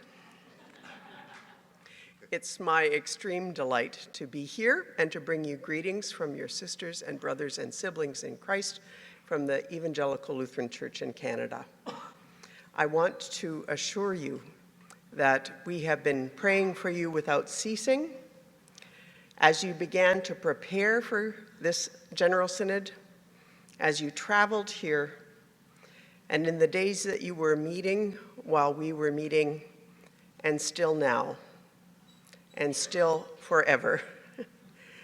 You are our dearest partners, and we've been watching and we've been praying. I want to speak to the ways that our full communion relationship has deepened since 2001, and in particular, the work that we have been able to do together in the last 12 years. I think in some ways it begins with the close collegial relationship that Fred and I have established. As I mentioned last night, those of you who were there, we were already friends before we were called in 2007 into these respective offices. And we have developed a pattern of monthly phone calls where we talk about the work of our churches, but also about what's going on in our lives. And I think that regular connection has helped us to encourage our two churches to find new ways of expressing this full communion relationship. In the last 12 years, we've instituted joint staff meetings twice a year. We've had continued with the practice of joint meetings of the Conference of Bishops and House of Bishops. We have we've had the first two joint meetings of the Council of General Synod and the National Church Council. We had joint assembly in 2013. We made history together as we gathered together for the love of the world. And we are looking forward to the next joint assembly in 2022.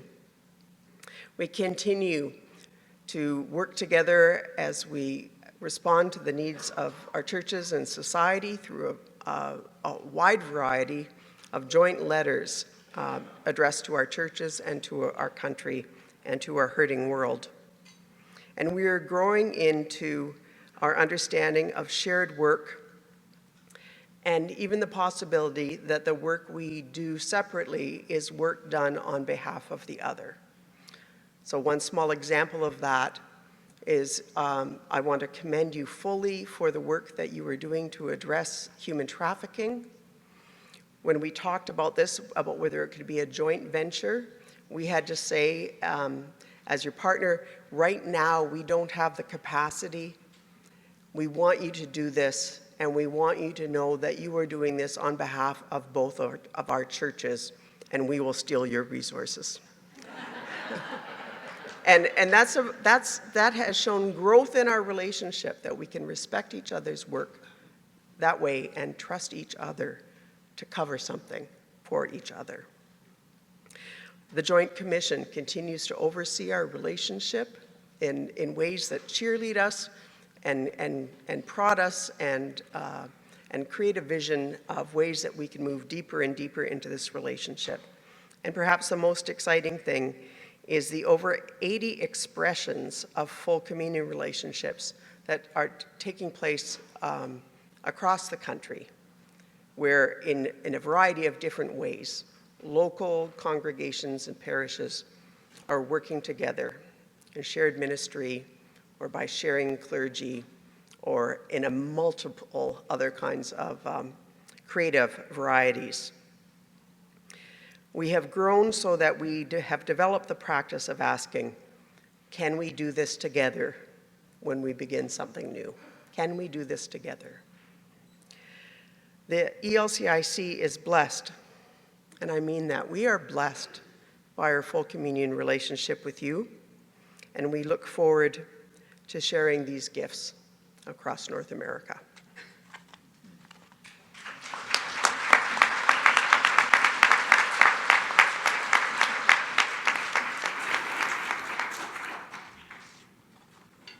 Your Grace, I've been waiting to say that for 2 days.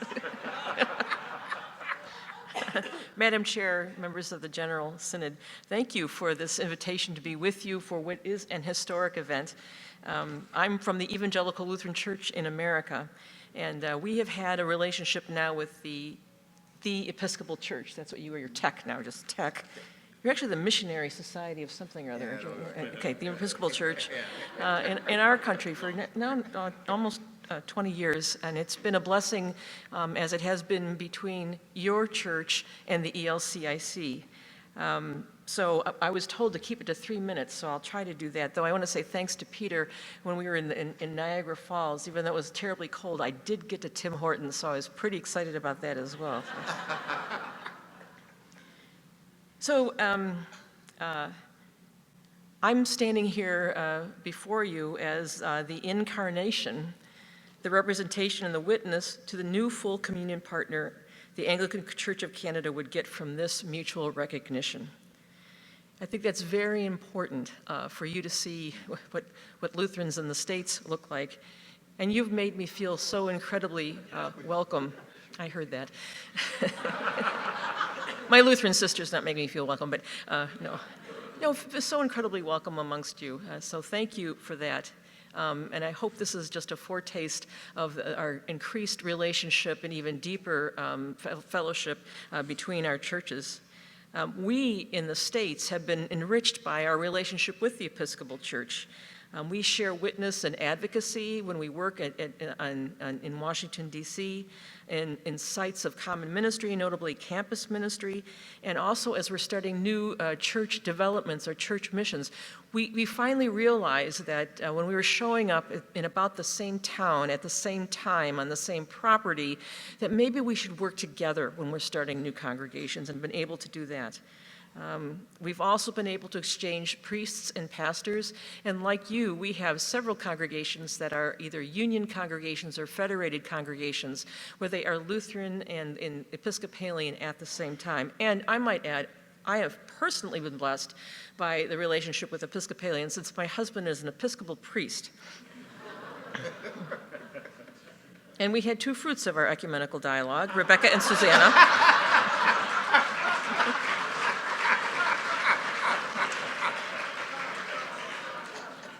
And because of that, we're now grandparents, so yay for our kids. We're also looking forward to extending this relationship throughout the continent. This really will be a witness to the rest of the world of how it's possible for these agreements that happen within in national borders can also be trans-border. And this was something that Archbishop Hiltz mentioned in the work that was being done, that we understand here, and I think Peter read it as well, that on Turtle Island, which is the indigenous people's name for North America, there really aren't any boundaries. And so we're taking our course from them to show that there aren't boundaries between us, neither ecclesiastical nor national boundaries. And we're also very excited about the possibility of learning from you, the Anglican Church in Canada, how you have engaged the Indigenous First Nations people of this land. We are so far behind and have so much to learn for you. So we're really looking forward to that blessing as well. And where is Linda? She didn't run screaming from the room yet. No, you're still here. It's amazing. You've heard some pretty tough stuff already. She's your woman. I'm impressed that you're still here. I was once the new kid on the block too, and I remember how graciously Fred and Susan greeted me.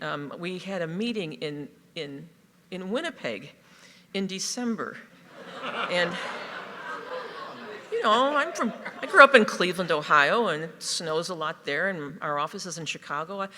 I know I was in trouble when I showed up with no boots, a raincoat with a liner, and there was ice inside the jet bridge when I got off in Winnipeg.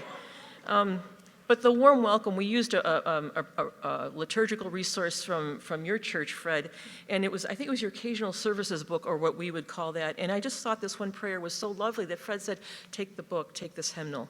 And that's been the kind of relationship we've had between us and the Anglican Church of Canada.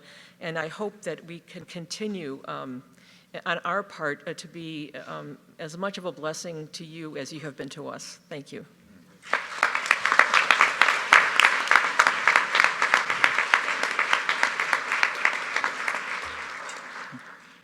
Well, I do bring you greetings from your brothers and sisters and siblings in Christ in the Episcopal Church, and assure you of their prayers for you as you have gathered in Synod, and prayers for the continued blessing of this relationship between us. As the old hymn says, blessed be the tie that binds. And I know that they're paying attention to us, because I periodically take a sampling of the Episcopal Church. I go on Facebook, and the communication staff doesn't let me post directly without it having been checked first.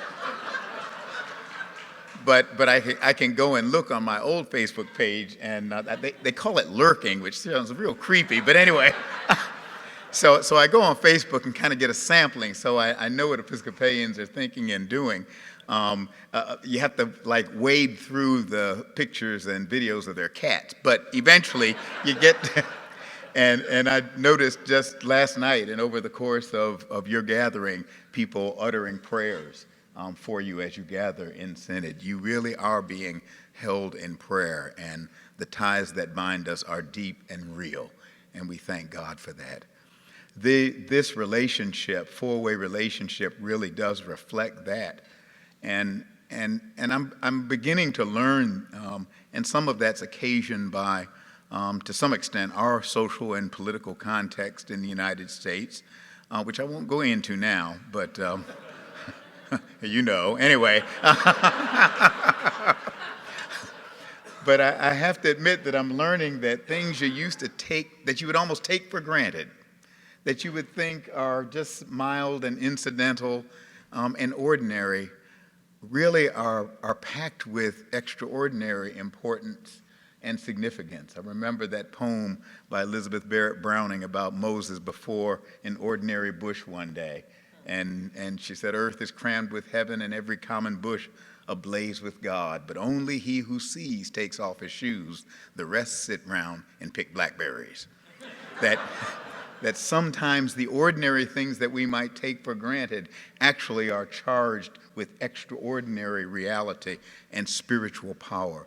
The relationships between us, which we might take for granted almost, this four-way relationship is packed with extraordinary importance. It reflects, I believe, the fact that the love that we know in Jesus Christ, the way of love which is from the heart of God, God's self, does not know borders. Love does not know borders or divisions. Love transcends all of that and has the power and the capacity to bring us together and make of this old world a new world. That's what this is about. It is about a witness to a society, to our societies and our world, where fragmentation and division and animosity for reasons of race, reasons of religion, reasons of political ideology, reasons of social class, reasons of sexual orientation, on and on and on, sometimes seem far more powerful, far more important than the simple fact that we are all children of the one God and creator of us all, and therefore brothers, sisters, and siblings.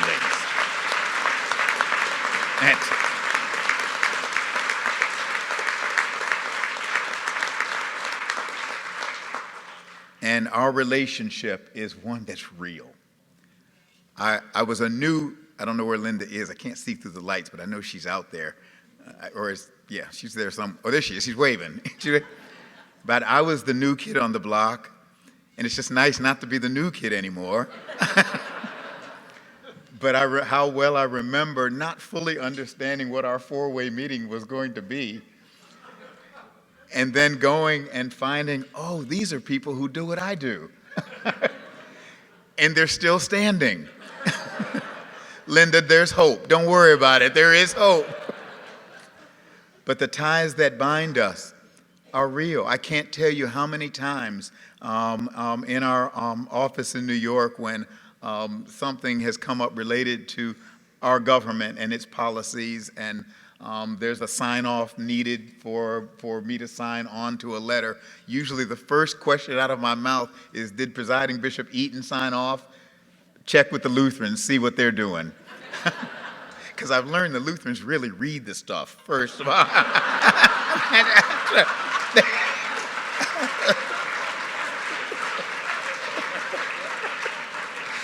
And then I have to tell you, I remember that a few years ago, or a couple of years ago, when members of the Sioux Nation in the Dakotas were really trying to get our government to intervene to stop the laying of a pipeline through sacred burial grounds.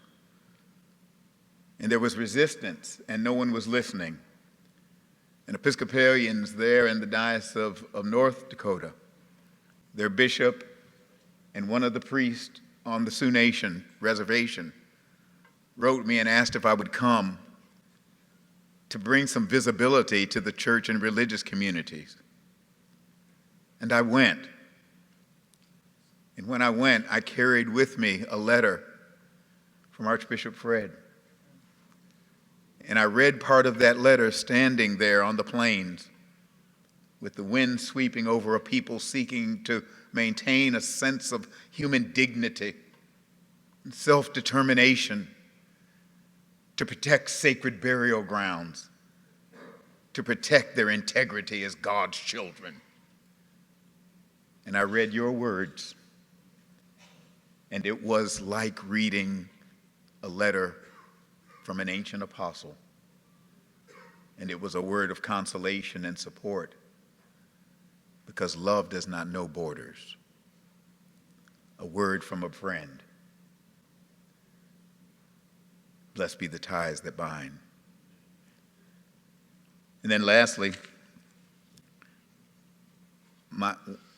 we were in Winnipeg not long ago. Thank you, Susan, for that. It was in March. It was March, yeah. March in Winnipeg is still cold. But anyway, And I told Susan, I think I told the others that I had always wanted to go to Winnipeg, and the reason was when I was a little boy. I grew up Episcopalian, but my grandma was a dyed-in-the-wool rock rib Baptist, and Grandma used to always love to watch Billy Graham on television, and she'd always talk about the Reverend Dr. Billy Graham, and Billy Graham, I remember in those days, Billy Graham, y'all remember Billy Graham? Does that ring? Remember? Anyway, Graham would always, he would have his crusades, and he would travel around the country and the world doing them, but he always seemed to go to Winnipeg, Manitoba. And I remember as a little boy, I remember watching, Billy Graham crusade, and I can hear George Beverly Shea singing, his eyes on the sparrow, and I know he watches me, and I can see it in the choir, the just as I am, all that. And I remember asking Grandma, I said, now where is Winnipeg? And she told me to go get the encyclopedia, I think. And so I went and got the encyclopedia, and I actually did open up the encyclopedia and found one of the maps, and eventually I actually remember this, Bishop Susan, I remember finding Winnipeg. And then I remember asking her, I said, why is Dr. Graham always in Winnipeg? Is there a lot of sin there?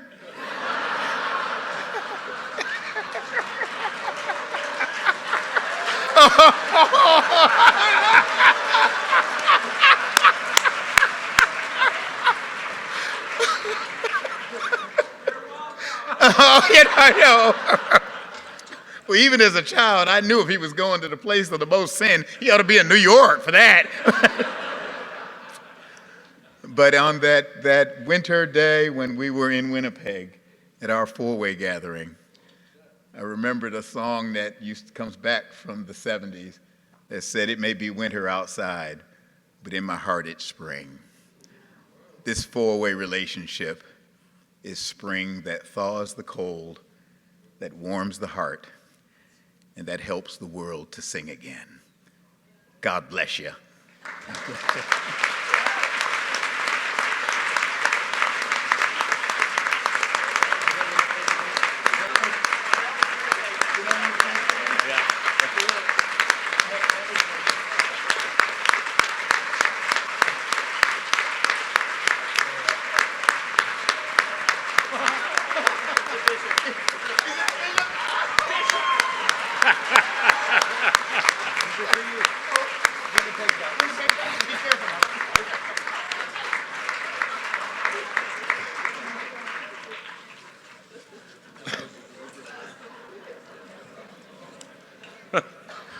Now, to go from the sublime to the something, just briefly, we do have to pass two resolutions.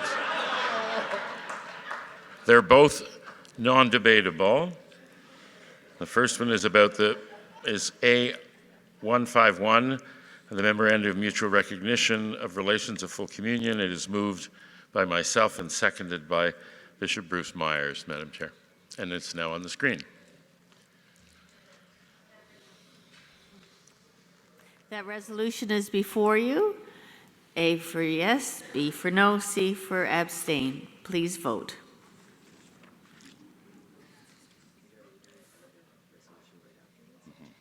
Yeah.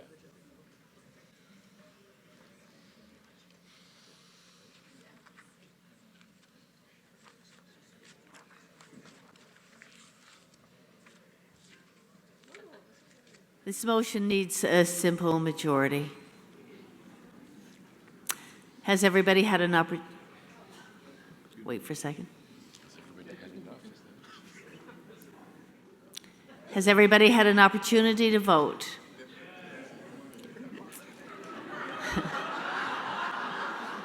The voting is closed.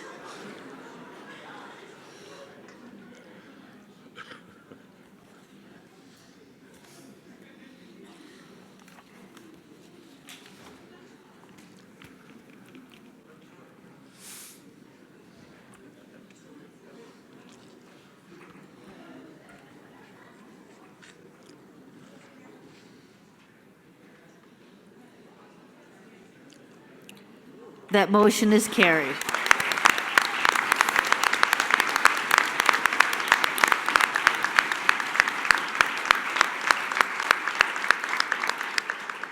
The other resolution number is A150.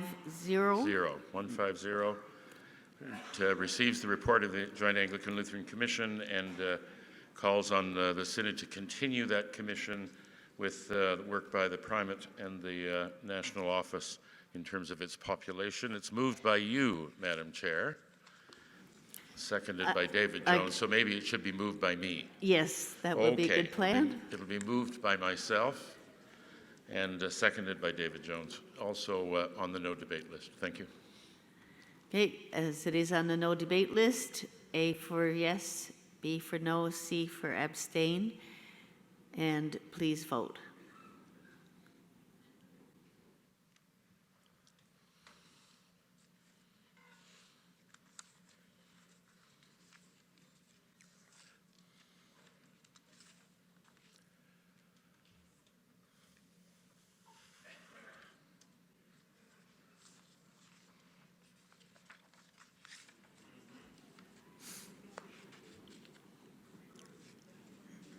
Has everybody had the opportunity to vote?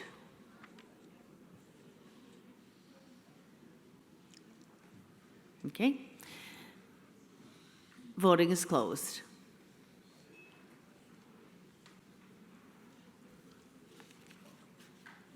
Simple majority on this one as well. Again, this one requires a simple majority.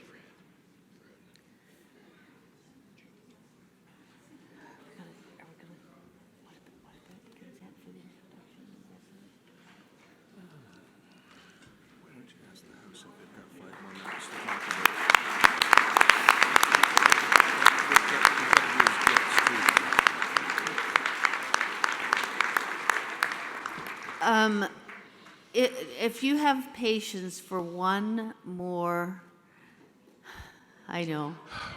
one more, I'm going to ask David Jones to tell you what it is I need you to have patience for. Madam Chair, there's just going to be some gifts given to our guests here. If we could do that just before. Forgive me. No, Go ahead. It's all right.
Oh, I think this is too good not to watch again, and And I'm going to invite, I'm going to invite members in the House who are in their diocese or in their own parishes are involved in joint ministries between Anglicans and Lutherans, if they would come up, and we're going to have their picture taken with these 4 people right now just before we finish. Those involved in joint ministries, please come to the front. We'll show the video again. Seriously, it went by too quickly. We need to watch it again.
That's good. No, right here is great.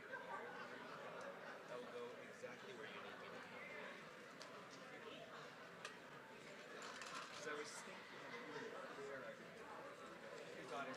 It's a good thing we don't take ourselves seriously, isn't it? Well, on the plus side, all of those who were starting to sag a little, that brightened us up a bit.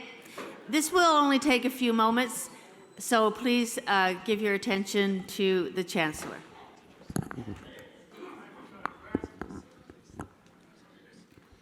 This is from the sublime to the ridiculous. We have 5 late-arrived resolutions, C001 through C005. They've been posted. They deal with developing resources to welcome newcomers into the Anglican Church of Canada, developing a national plan to support and/or plant churches for whom English is their second language, 1 on climate change, and a 2nd on climate change, and a last on constitutional review. Because they arrived after the deadline published in the convening circular and established by the guidelines, for them to be considered by us in due course, we must give consent by 2/3 of the House. And I would ask Madam Prolocutor whether we might ask for consent for all 5 of these in one omnibus motion.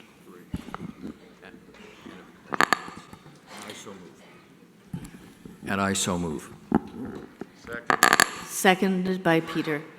Okay, are we going to consider all of these 5 in one omnibus motion? Contrary-minded? It's carried. So now we need to give our consent to consider these motions, which we will do tomorrow. Is that what we just gave okay. I thought we were doing it to consider all 5 together. Okay. Then we shall move to just one brief announcement, Madam Chair, and that is that with the executive archdeacons who are meeting at the close of evening prayer are meeting just over there to the left, your right, my left, of the head table just as soon as the evening prayer is over. Thank you.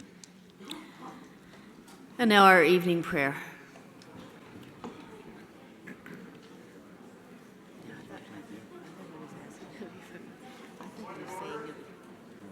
Point of order, point of order.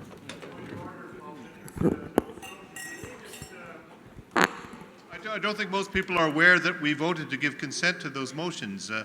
I understood we voted to give consent to vote on them together, but we did not vote and we did not establish a two-thirds majority. Okay, that was my understanding, and the Chancellor said he thought we did, but we can go ahead and vote on consent to consider those 5 motions.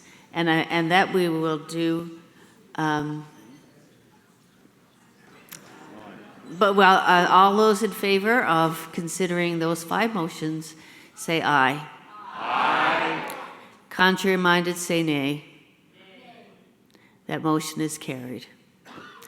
And now we will pray.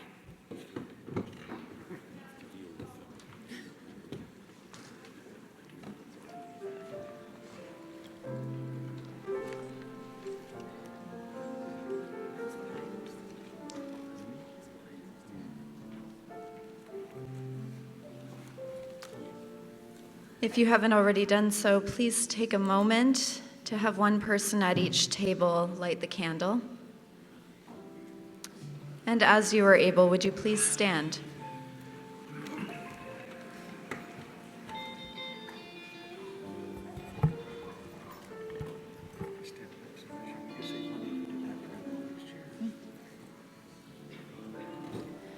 O God, be not far from us.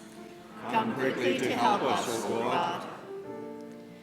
You send forth your Spirit And renew the face of the earth.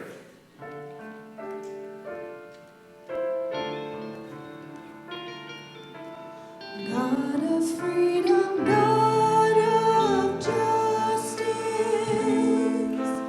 you whose love is strong as death, you who saw the dark of prison, you who knew the price of faith, touch the world of sad oppression with your Spirit's healing breath.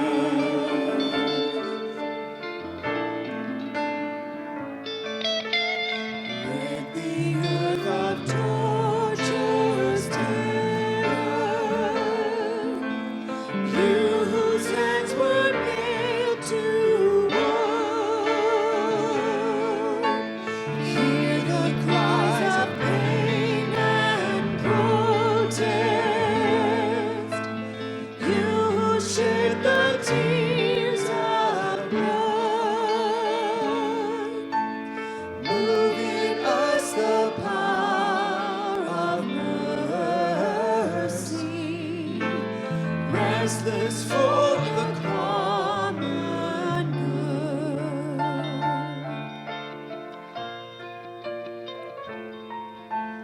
Making us a captive conscience, quick to hear, to act, to plead. Make us truly sisters, brothers,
by silence bound, for common ground is holy ground. A narrow mind, a fearful soul, makes truth in part to be the whole. So small a space can hate surround, but common ground is holy ground. Let voices sing in gathered prayer, so all may know God's loving care. For peace on earth will finally sound, when common ground is holy ground. The walls divide the friend from foe. A deeper truth we then must show. All witness clear, love can be found, where common ground is holy ground. Let voices sing in gathered prayer, so all may know God's loving care. For peace on earth will finally sound, when common ground is holy. Let voices sing, let voices sing in gathered prayer, so all may know God's loving care. For peace on earth will finally sound, when common ground is holy. For peace on earth, for peace on earth will finally sound, when common ground is holy ground.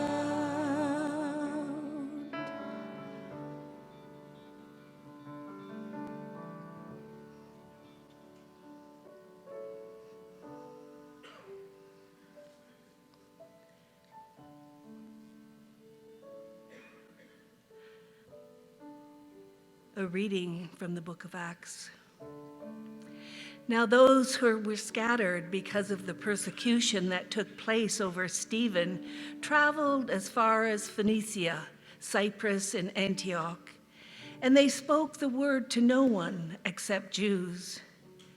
But among them were some men of Cyprus and Cyrene who, on coming to Antioch, spoke to the Hellenists also, proclaiming the Lord Jesus. The hand of the Lord was with them, and a great number became believers and turned to the Lord. News of this came to the ears of the church in Jerusalem, and they sent Barnabas to Antioch.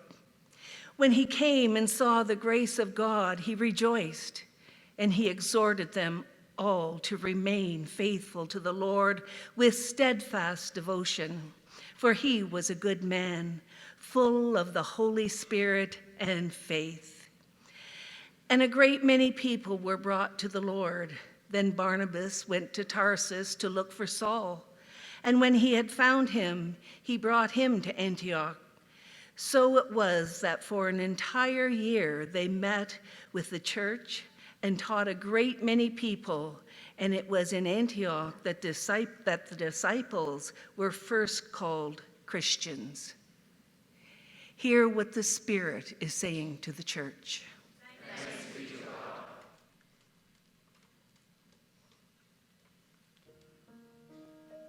Show us your mercy, O God. And grant us your salvation. Ruler of all, save the Queen. And teach your counselors wisdom. Let your bishops, priests, and deacons be clothed with righteousness. Let your faithful people sing with joy. Let your ways be known upon earth. Your saving wealth among all nations. Give your people the blessing of peace. And may all the earth be filled with your glory. Create in us clean hearts, O God. And renew a right spirit within us.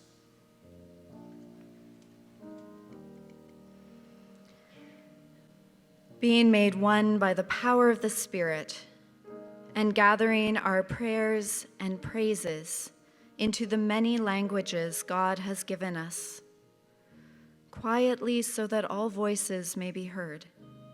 Let us pray as our Savior taught us. Our Father, hallowed be your name. Your kingdom come, your will be done on earth as it is in heaven. Give us this day our daily bread, and forgive us our sins as we forgive those who sin against us. Save us from the time of trial, and deliver us from evil. For the kingdom, the power, and the glory are yours, now and forever. Amen.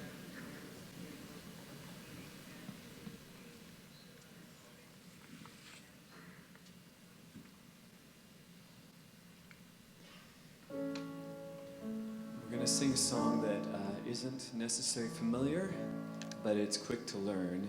And last night, the Anglicans showed me that y'all know how to get down. So here we go. 2, 3.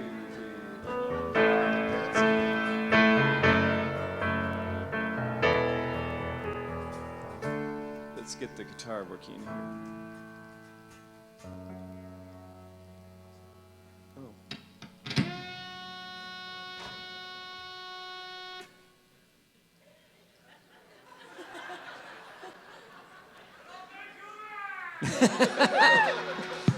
Was that Winnipeg? Are we good to go?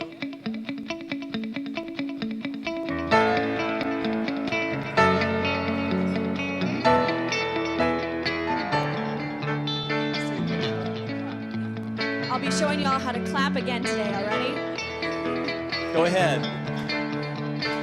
Oh, they got it.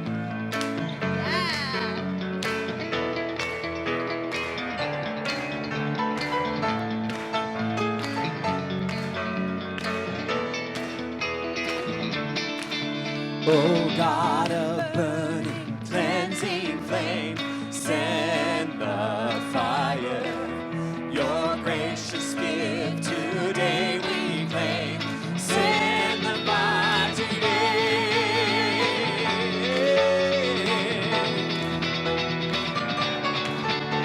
God of Elijah, hear our song. Send the fire. Empower us to live your love. Send the fire today to burn up all the dross within, to bring the light of justice in. The revolution now begin. Send the fire today. Send the fire. Send the fire. Send the fire. Send the fire today.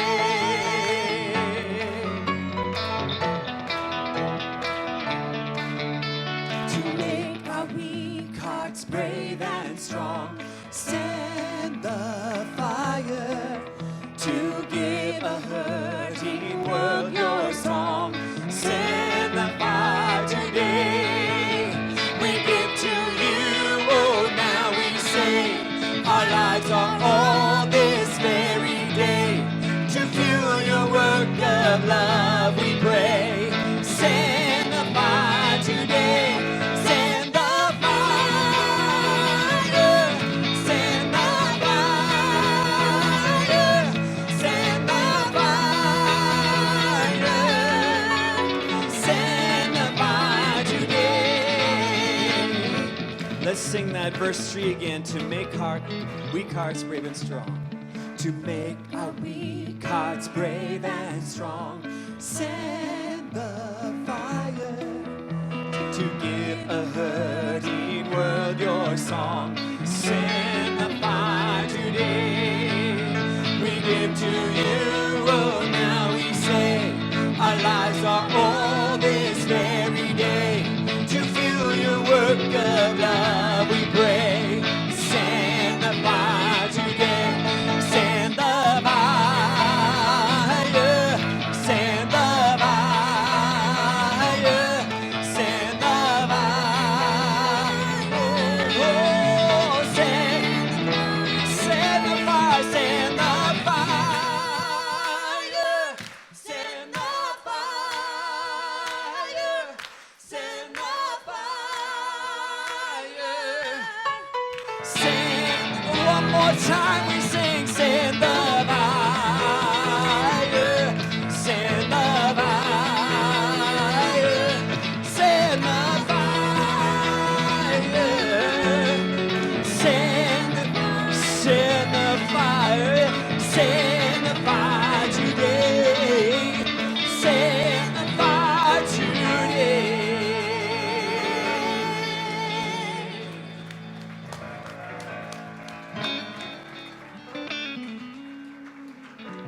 Let us bless the Lord.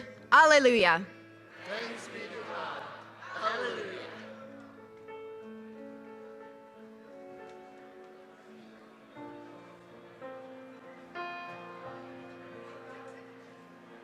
You